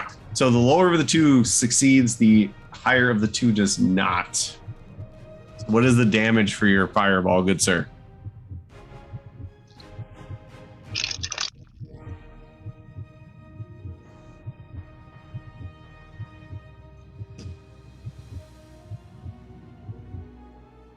Uh, 31. Well, shit. All right. I live for So- when someone makes Sean say, "Oh shit." So half of 31 would be 15. All right. So you just kind of like you use your arcane energy, you get the small bead in your hand, you just kind of flick it. And as it lands between the two robed figures, both of them go up in flames. Even the one that managed to like fling himself backwards, his robe catches fire and slowly burns up as he's flying backwards. So as he hits the ground, he is already not moving. And the one who did not manage to get out of the way is straight up turned to ashes. And that was enough to kill both of them. Because even the one that survived only had less than that hit point. Awesome. So yes, they are both dead. For my bonus action, I think the Pittons could just barely reach the guy to the north. How far can they move? 30. 10, 15, 20. Yep.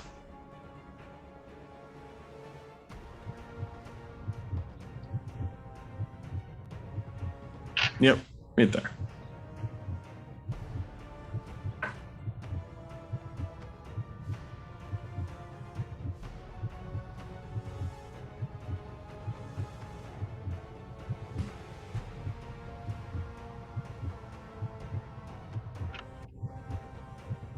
They will attack.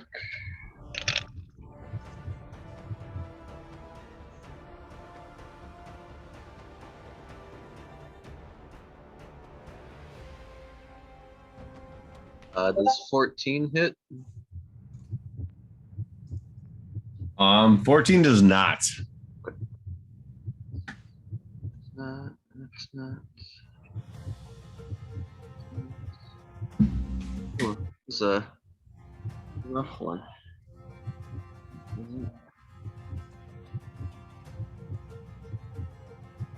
Okay, but 17. 17 does. So 5 of them hit.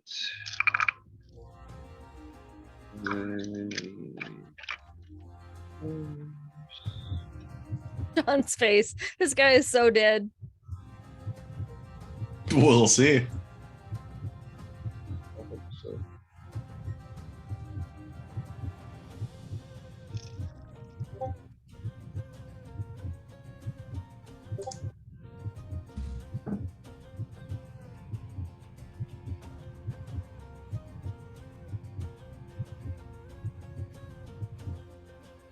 Uh, 31.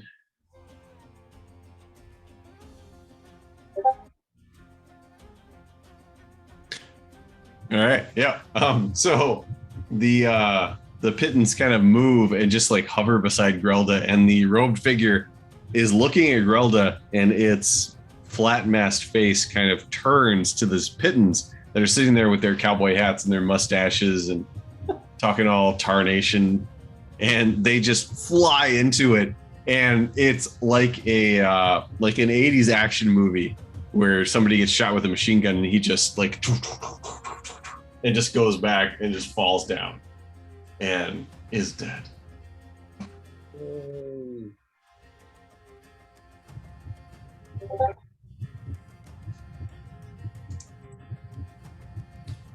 That would make it Tarnin's turn. Well, so I still have some movement. Oh, no, I think. you're right.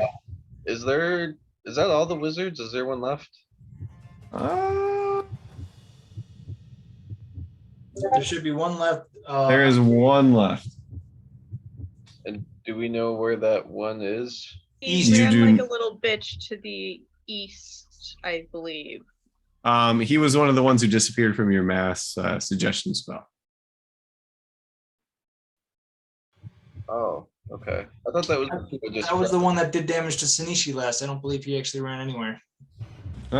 This one, the one that is alive, did run. Okay. So he's off to somewhere. Okay. Yes. You either move it down or zoom out. I don't. Okay. There I am. Okay. I'll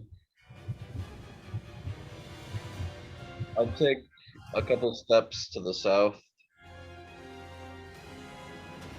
Okay. All right. As you step into this area to your southeast, you do see, similar to what Gendrick saw, an archway with writing around it that leads into a small room with a circle and ruins inside of it that has a soft glow to it. What languages do you speak again? All of them if he uses the right spell. Oh yeah, but at the moment, just common, elvish, gnomish, and halfling. All right, then it is not something that you recognize. Yep, I will end my turn there. In that case, Tarnin, you are up. Move me 30 to the east.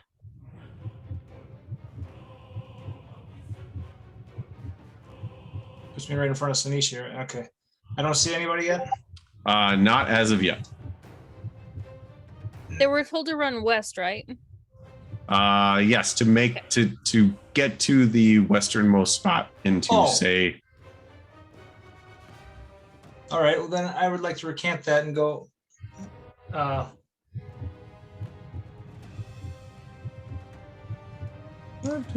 No, 20, 25. No.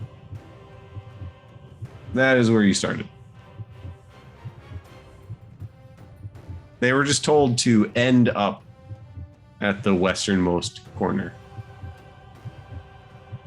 But we didn't actually kill the one that pushed Sanishi 10 feet back, correct? That is correct. There is still one that is out somewhere. So go ahead and move me back where I was, 30 feet east. I don't see him. No. So I will bonus action dash and start moving me northeast 5 feet at a time until I see him. Please. I see him. Yes. I used an additional 10 feet, so I got 20 feet of dash left, right? That is correct. Correct. Okay.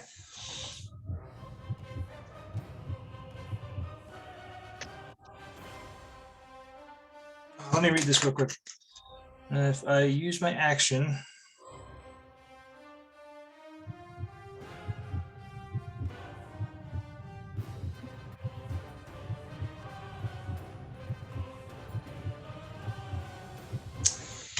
I will just shoot at him. I will use a sharpshooter to shoot at him. Okay. I've already moved, so I can't use that. I've already used my bonus action. I can't use that. So it's just going to be 2 bolts coming at him. All right. Sharpshooter is the -5 +10. Correct? Yes, sir. All right. Rolling to hitage. Heatage. 25 minus 5 is 20. That hits. I don't get to do sneak attack because there's no reason for it. That is correct. He takes 9 and 10 is 19. 19 damage on the first one. All right. Second individual attack is a 28 minus 5 is 23. That hits. Stabby damage. Yuck. 7 plus 10 is 17. All right. So he is actually facing away from you.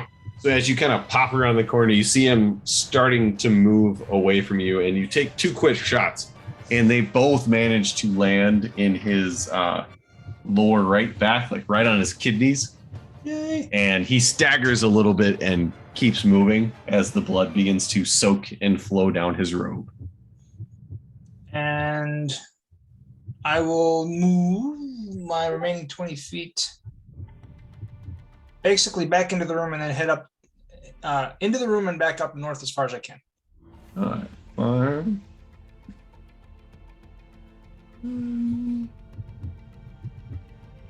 Put you actually right there.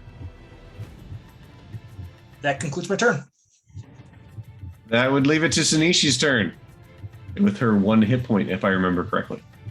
Yes, me and my 1 hit point self. I am going to cast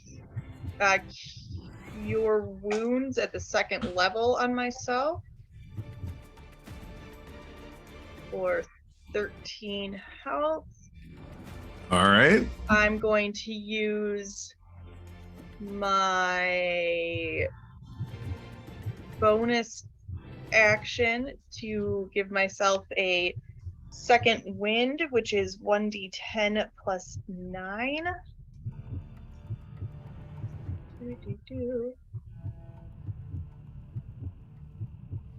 So 11 more. I'm not on death's door any longer, kind of. And that's my action and my bonus action. And I got no idea where anybody would be, so good luck, guys. Kill All things. right. Then. All right. So.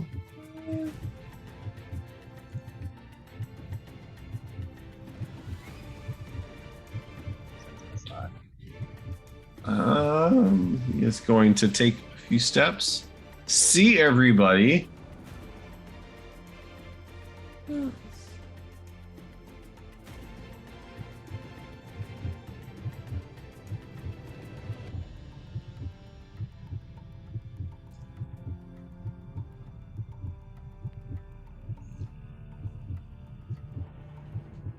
You know what? Yeah.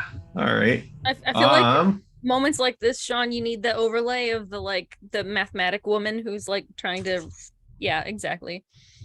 All right. We are, how far is that? Let me make sure that I am within the correct distance. And we're going to do something we have never done before. Fuck. Sanishi, I need you to give me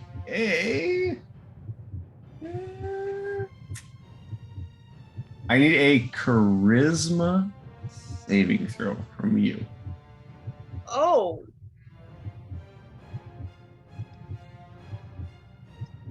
Do we have anything I can use to maybe do better than a 3, or are we out of our things? Yeah, I'll take it. If there's any cards or something that we have that can let me take the attack instead, I'll take it.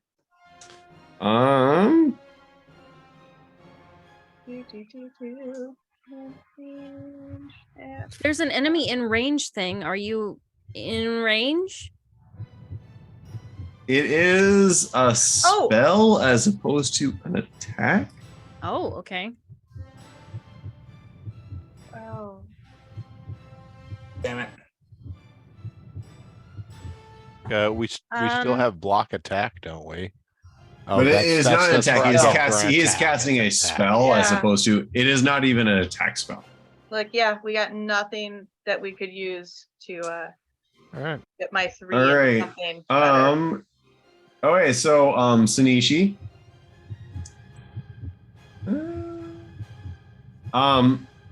So as the wizard is moving along the open doorway, it sees Sanishi. Sorry, It waves. Couldn't Icky use "Come at me, bro" to make him attack him instead? It's not an attack. He's casting a spell. Otherwise, I'd do it. I'd take it. Yeah, it is. It isn't an effect, but is not an attack. He is casting banishment on Sanishi, and Sanishi failed.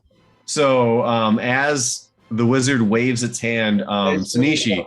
Hold on, Geison's gonna cast. What do we call it? Counterspell? What is the range on counterspell? 60 feet. No. He is 70 feet away from you. Oh my god. And I can't actually see you either, so I can't do anything. That is also correct. You do not have line of sight. Fuck. All right, so Sanishi failed. If the target is native to this plane of existence, the target is banished to a harmless plane. While there, the target is incapacitated. Remains there until the spell ends. So basically, like, what everybody sees is the wizard wave its hand, and Sanishi shimmers for a moment, and then just vanishes from view. Sorry. Oh, Wait, I'm in- hold on. I thought my doubling range thing used 2 sorcery points, but it only uses 1, so I can use that again for counterspell. Can you? All right. Let's see. Which one is that? Metamagic Adept. It's a feat. There we go. Metamagic sorcery points. Distance spell. Sorcery point to double the range. Okay. So you can spend a sorcery point to double the range of your counterspell, and you can attempt to counterspell banishment. So knock off their second sorcery point. And it is counterspell.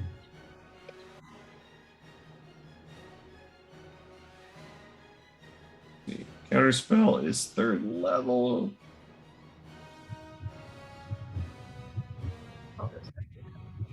The DC equals 10 plus the spell's level. It is a 4th level spell. So you need to roll a 14 or higher. Do I add my modifier? No, it is just a straight D20. Oh, okay. I mean, although if it's a straight D20, Oh, you are Does that right. You do mean- have. There is one card before you roll if you want. yeah, you could take it down to 50-50. You can all or Uh-huh. nothing it. Well, I guess that's better odds than I have with just a straight roll. I'll do that. All right. So before you roll, if it is an odd, it's a 1. If it's an even, it's a 20. Even 14. So as the wizard waves its hand, Sanishi begins to sparkle and just kind of, she begins to fade a little bit. Geisen raises his hand. You tap deep into yourself and use that extra bit of sorcery magic you have, and you just close your fist, and the arcane magic from the wizard just stops. The well just ends as Sanishi pulls back into view. Well, No! damn. Let me bring Sanishi back then. Mother. And then the wizard continues on its way. Well, shit. All right. Well, fine. I won't use banishment then. Be that way. Sure, All I right, could Icky, try. you're up. I would just like to commend you all on using all or nothing for the first time in almost 5 years. You have had this card at least a dozen times in the last 5 years, and you've never used it. I've always been terrified to use that. This seemed like a pretty safe instance. Yeah, like worst case scenario, I end up in a place where I'm not going to get hurt anymore for a little bit. Like, ooh, I like Nope. this use of it. That's my. It's kind of awesome. vibe. I'm just glad somebody used it. And I'm glad it worked out well. That was awesome. All right, Icky, you're up. Gendrick, you're next. You are muted, Icky. And I'm gonna hit the guy next to me, and I'm gonna roll an 18 to hit. Did you actually roll, or are you just saying that you're going to roll an 18? Okay. I rolled an 18. So the second hit, I'm rolling, and I rolled a 23 to hit. So those both hit. 11 damage on the first one and 7 damage on the second, 18 total. All right. So as you're looking over the shoulder and you're seeing this whole thing play out with Sanishi, you turn back to this creature in front of you and you just shake your head and you cross your arms and then uncross them across the creature's chest, and you just scrape it from shoulder to shoulder and just dig deep, and like a Pez dispenser, its entire top from the shoulders up just fold backwards, and you hear like a gurgling sound from its esophagus as the blood begins to spurt and it falls backwards. And it's like shooting blood as it falls backwards. Like, Are you like craving Pez or something right now, Sean? Like this is multiple times now that you've referenced the Pez dispenser. It's just fun. I mean, I agree entirely, but like, and I understand craving Pez. It happens. I'm just, curious if this is like an itch we should help you scratch or something. I don't know. I haven't had Pez in a while. All right, Icky. All right. Icky is gonna roll 5, 10, 15, 20. Okay, so basically just the northeasternmost corner of this Sahedron we're in. I'm gonna run here? to more northwest of that, the corner. Oh, the inside the inner one. Yeah, okay. Right there. 10, 15, 20, 25, 30, 35, 40. I'll take you up to there. All right. And I'm just gonna chill there. All right. In that case, it is Gendrick's turn. All right. So I think I'm You are Ariel. Down currently not on the map, but I'm down there somewhere. Come on. You got banished. Yeah. There you go. You're right there. I don't know why it's All right. I have 30 it's feet of being a little movement, bitch. and I'm going to start moving to the northeast. How And- far are you going? All the way. Basically, I just want to keep looking down that hallway and see what I can see. There we go. Yeah. Maybe, So like up to there? Could I go like more to the east, so not as far north, but I'm just trying to work an angle here, basically. All That's right. good. And actually, as you kind of cross by this area, you see another archway with the same type of writing, the same type of circle with the ruins inside of it that is slightly glowing. Did you give us a hint earlier when you were talking about fast travel? Is this some kind of teleportation hub? I give no hints ever. You literally said the light was not a portal. What else do you want? We were told that there is a teleportation hub here. Yes. Like we have been straight up informed of this. So That is factually correct. even You were Sanishi told would look at these you were told that two of them work, one to Magnamar and one to Corvosa. Yeah, even Sanishi looks at these and goes, "Oh, teleportation, fucking shit." Can All I see anything to my north? No. Okay. Well, in that case, I am going to complete my turn, but I'm going to hold my action and do a cantrip firebolt attack if I see an enemy come from the north. So I'm just going to ready an attack. All right. Then your firebolt is readied. Grelda, you are up. Maybe stop touching a cat. Also, I will say I was very aware of Sinishi's peril and am very upset by it. And I'm super fast right now. So I'm pretty sure I can make it all the way over to the bad guy and avoid the center if possible. That red glowy bit's still a little bit, maybe that's not so nice. Right? Everybody dead, right? That guy dead. I don't know why he's not showing his dead, That's but he fine. dead. I see a skull. It's fine. Just making sure There we go. everybody's dead. All right, so are you going above or under? Above, of course, because it's the shortest path. I'm gonna pitter patter. Oh wait, I see what you mean by above or under. I don't know. Whatever's the short. What is that? Is that the guy? That's the guy. Okay. Yeah. Yeah, I don't know why it's being weird about like it, but that. yeah, that's fine. I But think yes, you do stand in front of him. I do think I think I may attempt a murder. I am going to attack recklessly, but I'm going to choose him as the person who does not get advantage against me. Bill?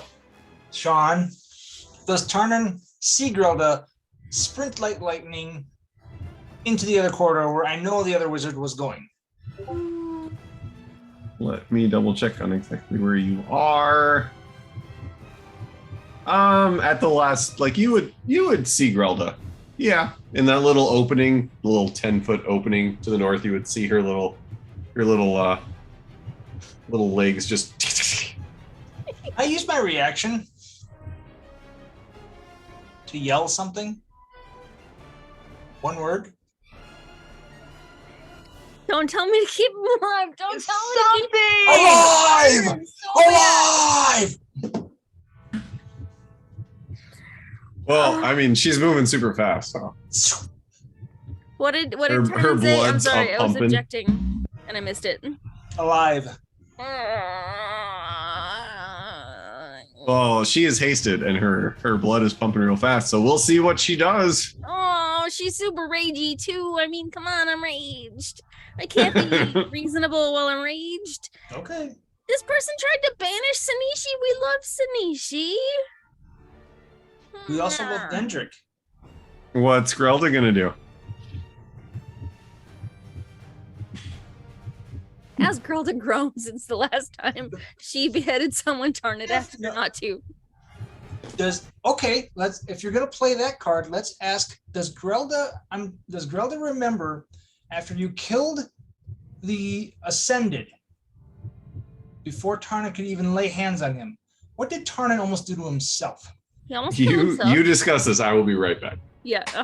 Yeah. So Tarnan almost killed himself. However, that was very directly related to his previous romantic thing. This is very related to Gendrick, who we barely know. Shit. That may be a fair point. But Gendrick has been 100% on point this whole time. He has not made anything that's made Grelda doubt him or want to not trust him. And Icky knows Gendrick very well. And Icky knows, and Grelda loves Icky.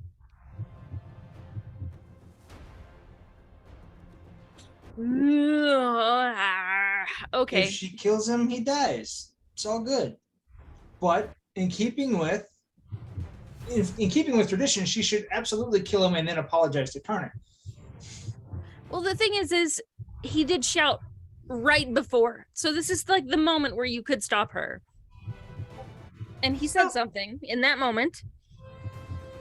If she would kill him, then he dies. All I can say is that Tarnan yelled alive. That's all, because honestly, Sean's being very kind, letting me have that word. It's not my turn. I know. And this is the last enemy on the map. Yep.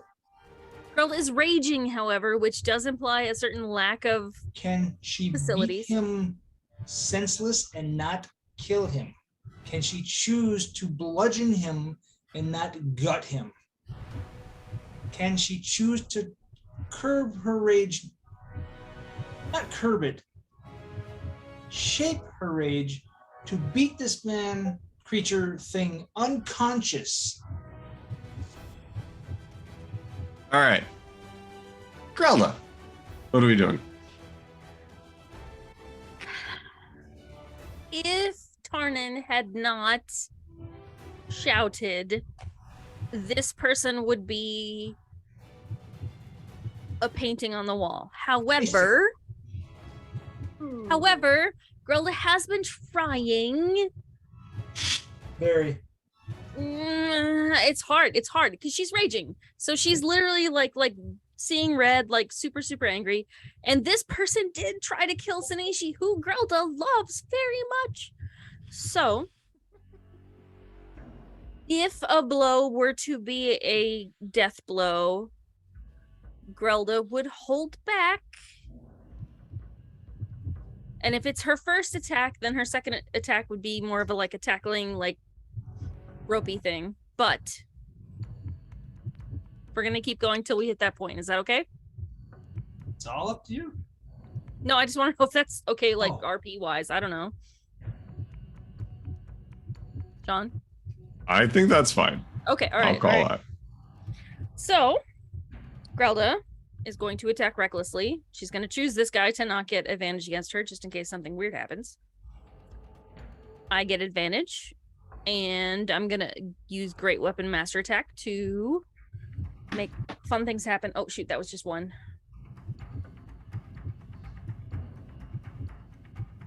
Well, okay, so, sorry, I meant to do it with advantage, and I didn't. I did two separate rolls, but the second one was a 20 minus 5, 15. 15 just hits.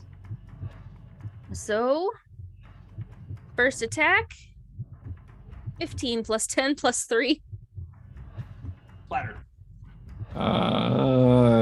15, 10, 25, 3, 28 damage. Short of a death blow, if possible. It is not dead. Okay. So she does her second attack. Okay. He's gonna love this. This guy's having a great time. All right, I'm gonna right-click advantage roll. 22 minus 5. That hits. We're gonna roll for damage. Not a lot. 9 plus 10 plus 3. 22. All right. So as Grelda comes around and straight up quicksilvers, you swing Sasha twice, super quick, and as you're swinging both times, you hear almost in slow motion, I'm kind of following you as you run. So the first one cuts up in a diagonal from waist to shoulder, and you cut very deep. The second one, you come right back down the same spot, but you pull back just a little bit. So Sasha doesn't dig into the heart, and you come down, and there is just blood. You see the droplets slow-mo flying everywhere. He's still alive. His robe is just cut in half, and it's flapping. And he is looking very, very rough, but he is still currently alive. Because I am hasted, I do get to do another action, and I'll use that to tie him. So he can't use hand motion wobblies against us. To tie him? With rope? Sean, could you explain your version of what subduing damage is, or how in 5th edition... In 5th edition, non-lethal damage is really just you get him to 0 and you kind of knock him unconscious, as opposed to killing him. Okay. I just didn't want to leave him with 1 HP and then he could be like, oh, but I still have my full attack now. No, the way 5th edition does it, you just need to say I am doing non-lethal damage. That's really all 5th edition calls for. There is So a you'd basically very real chance Grelda- smack him hard with the flat side of Sasha and just like knock him out. There's a very real chance that Grelda would have spared more people if she had known that. Is he's not knocked out yet, right? Nope. He is not. He is still conscious. I think Grelda is just talking about her next attack. Yes, knock him the fuck out. All right, my next attack. I'm sorry, I can't remember. Can I do my hasted attack as a reckless attack? Your reckless attack, I think, is just the first attack on your turn. All right, so When you make the first attack on your turn, yep. 23. That hits. All right. All right, yep. Just to read the it says when an attacker reduces a creature to 0 hit points with a melee attack, the attacker can knock the creature out. You can make the choice the instant the damage is dealt, otherwise it falls unconscious and is stable. So it doesn't work with ranged attack, doesn't work with spell attacks, but if you do a melee attack, you can choose to do non-lethal damage and it just falls unconscious. 12 plus 3 is 15. I believe that is, yep. So as you pull Sasha back, you kind of spin Sasha in your hand. You think about it for a second, and initially the flat side, the sharp side, is facing the wizard. But as you reach back to swing, you turn it just enough that you hit the wizard upside the head with the flat side of Sasha, and you just see like the mask kind of twist back. Like spittle fly, and you see a couple of teeth actually fall off the bottom of the mask as the wizard kind of falls over and just hits the ground. And he is unconscious. Grelda sighs heavily with her bonus action, I guess. Bonus action sigh. And okay, so I'm not going to put a skull on him because he's not dead. But that is the last enemy, and combat is over. So as soon as Tarnan has the choice to move, he charges where he thinks the wizard is and sees what Grelda has managed to do. I'm rolling for my own little reaction here. And he gets this big grin on his face, and he drops down before Grelda and kneels at her and says, you did it. I mean, you didn't do it. You managed to not kill. I was going to ask him something. I don't even remember what I was going to ask. I'm beside myself with it. What state's his cloak in? All right, so since it is midnight, we will, I think, calling it here. It's a good spot. So Tarnan bathing Grelda with praise for not beheading somebody, and Sanishi very worried about the state of the cloak. It's the what? I still want to behead him, and Sanishi wants to know about the cloak. And that is where we will pick up next time.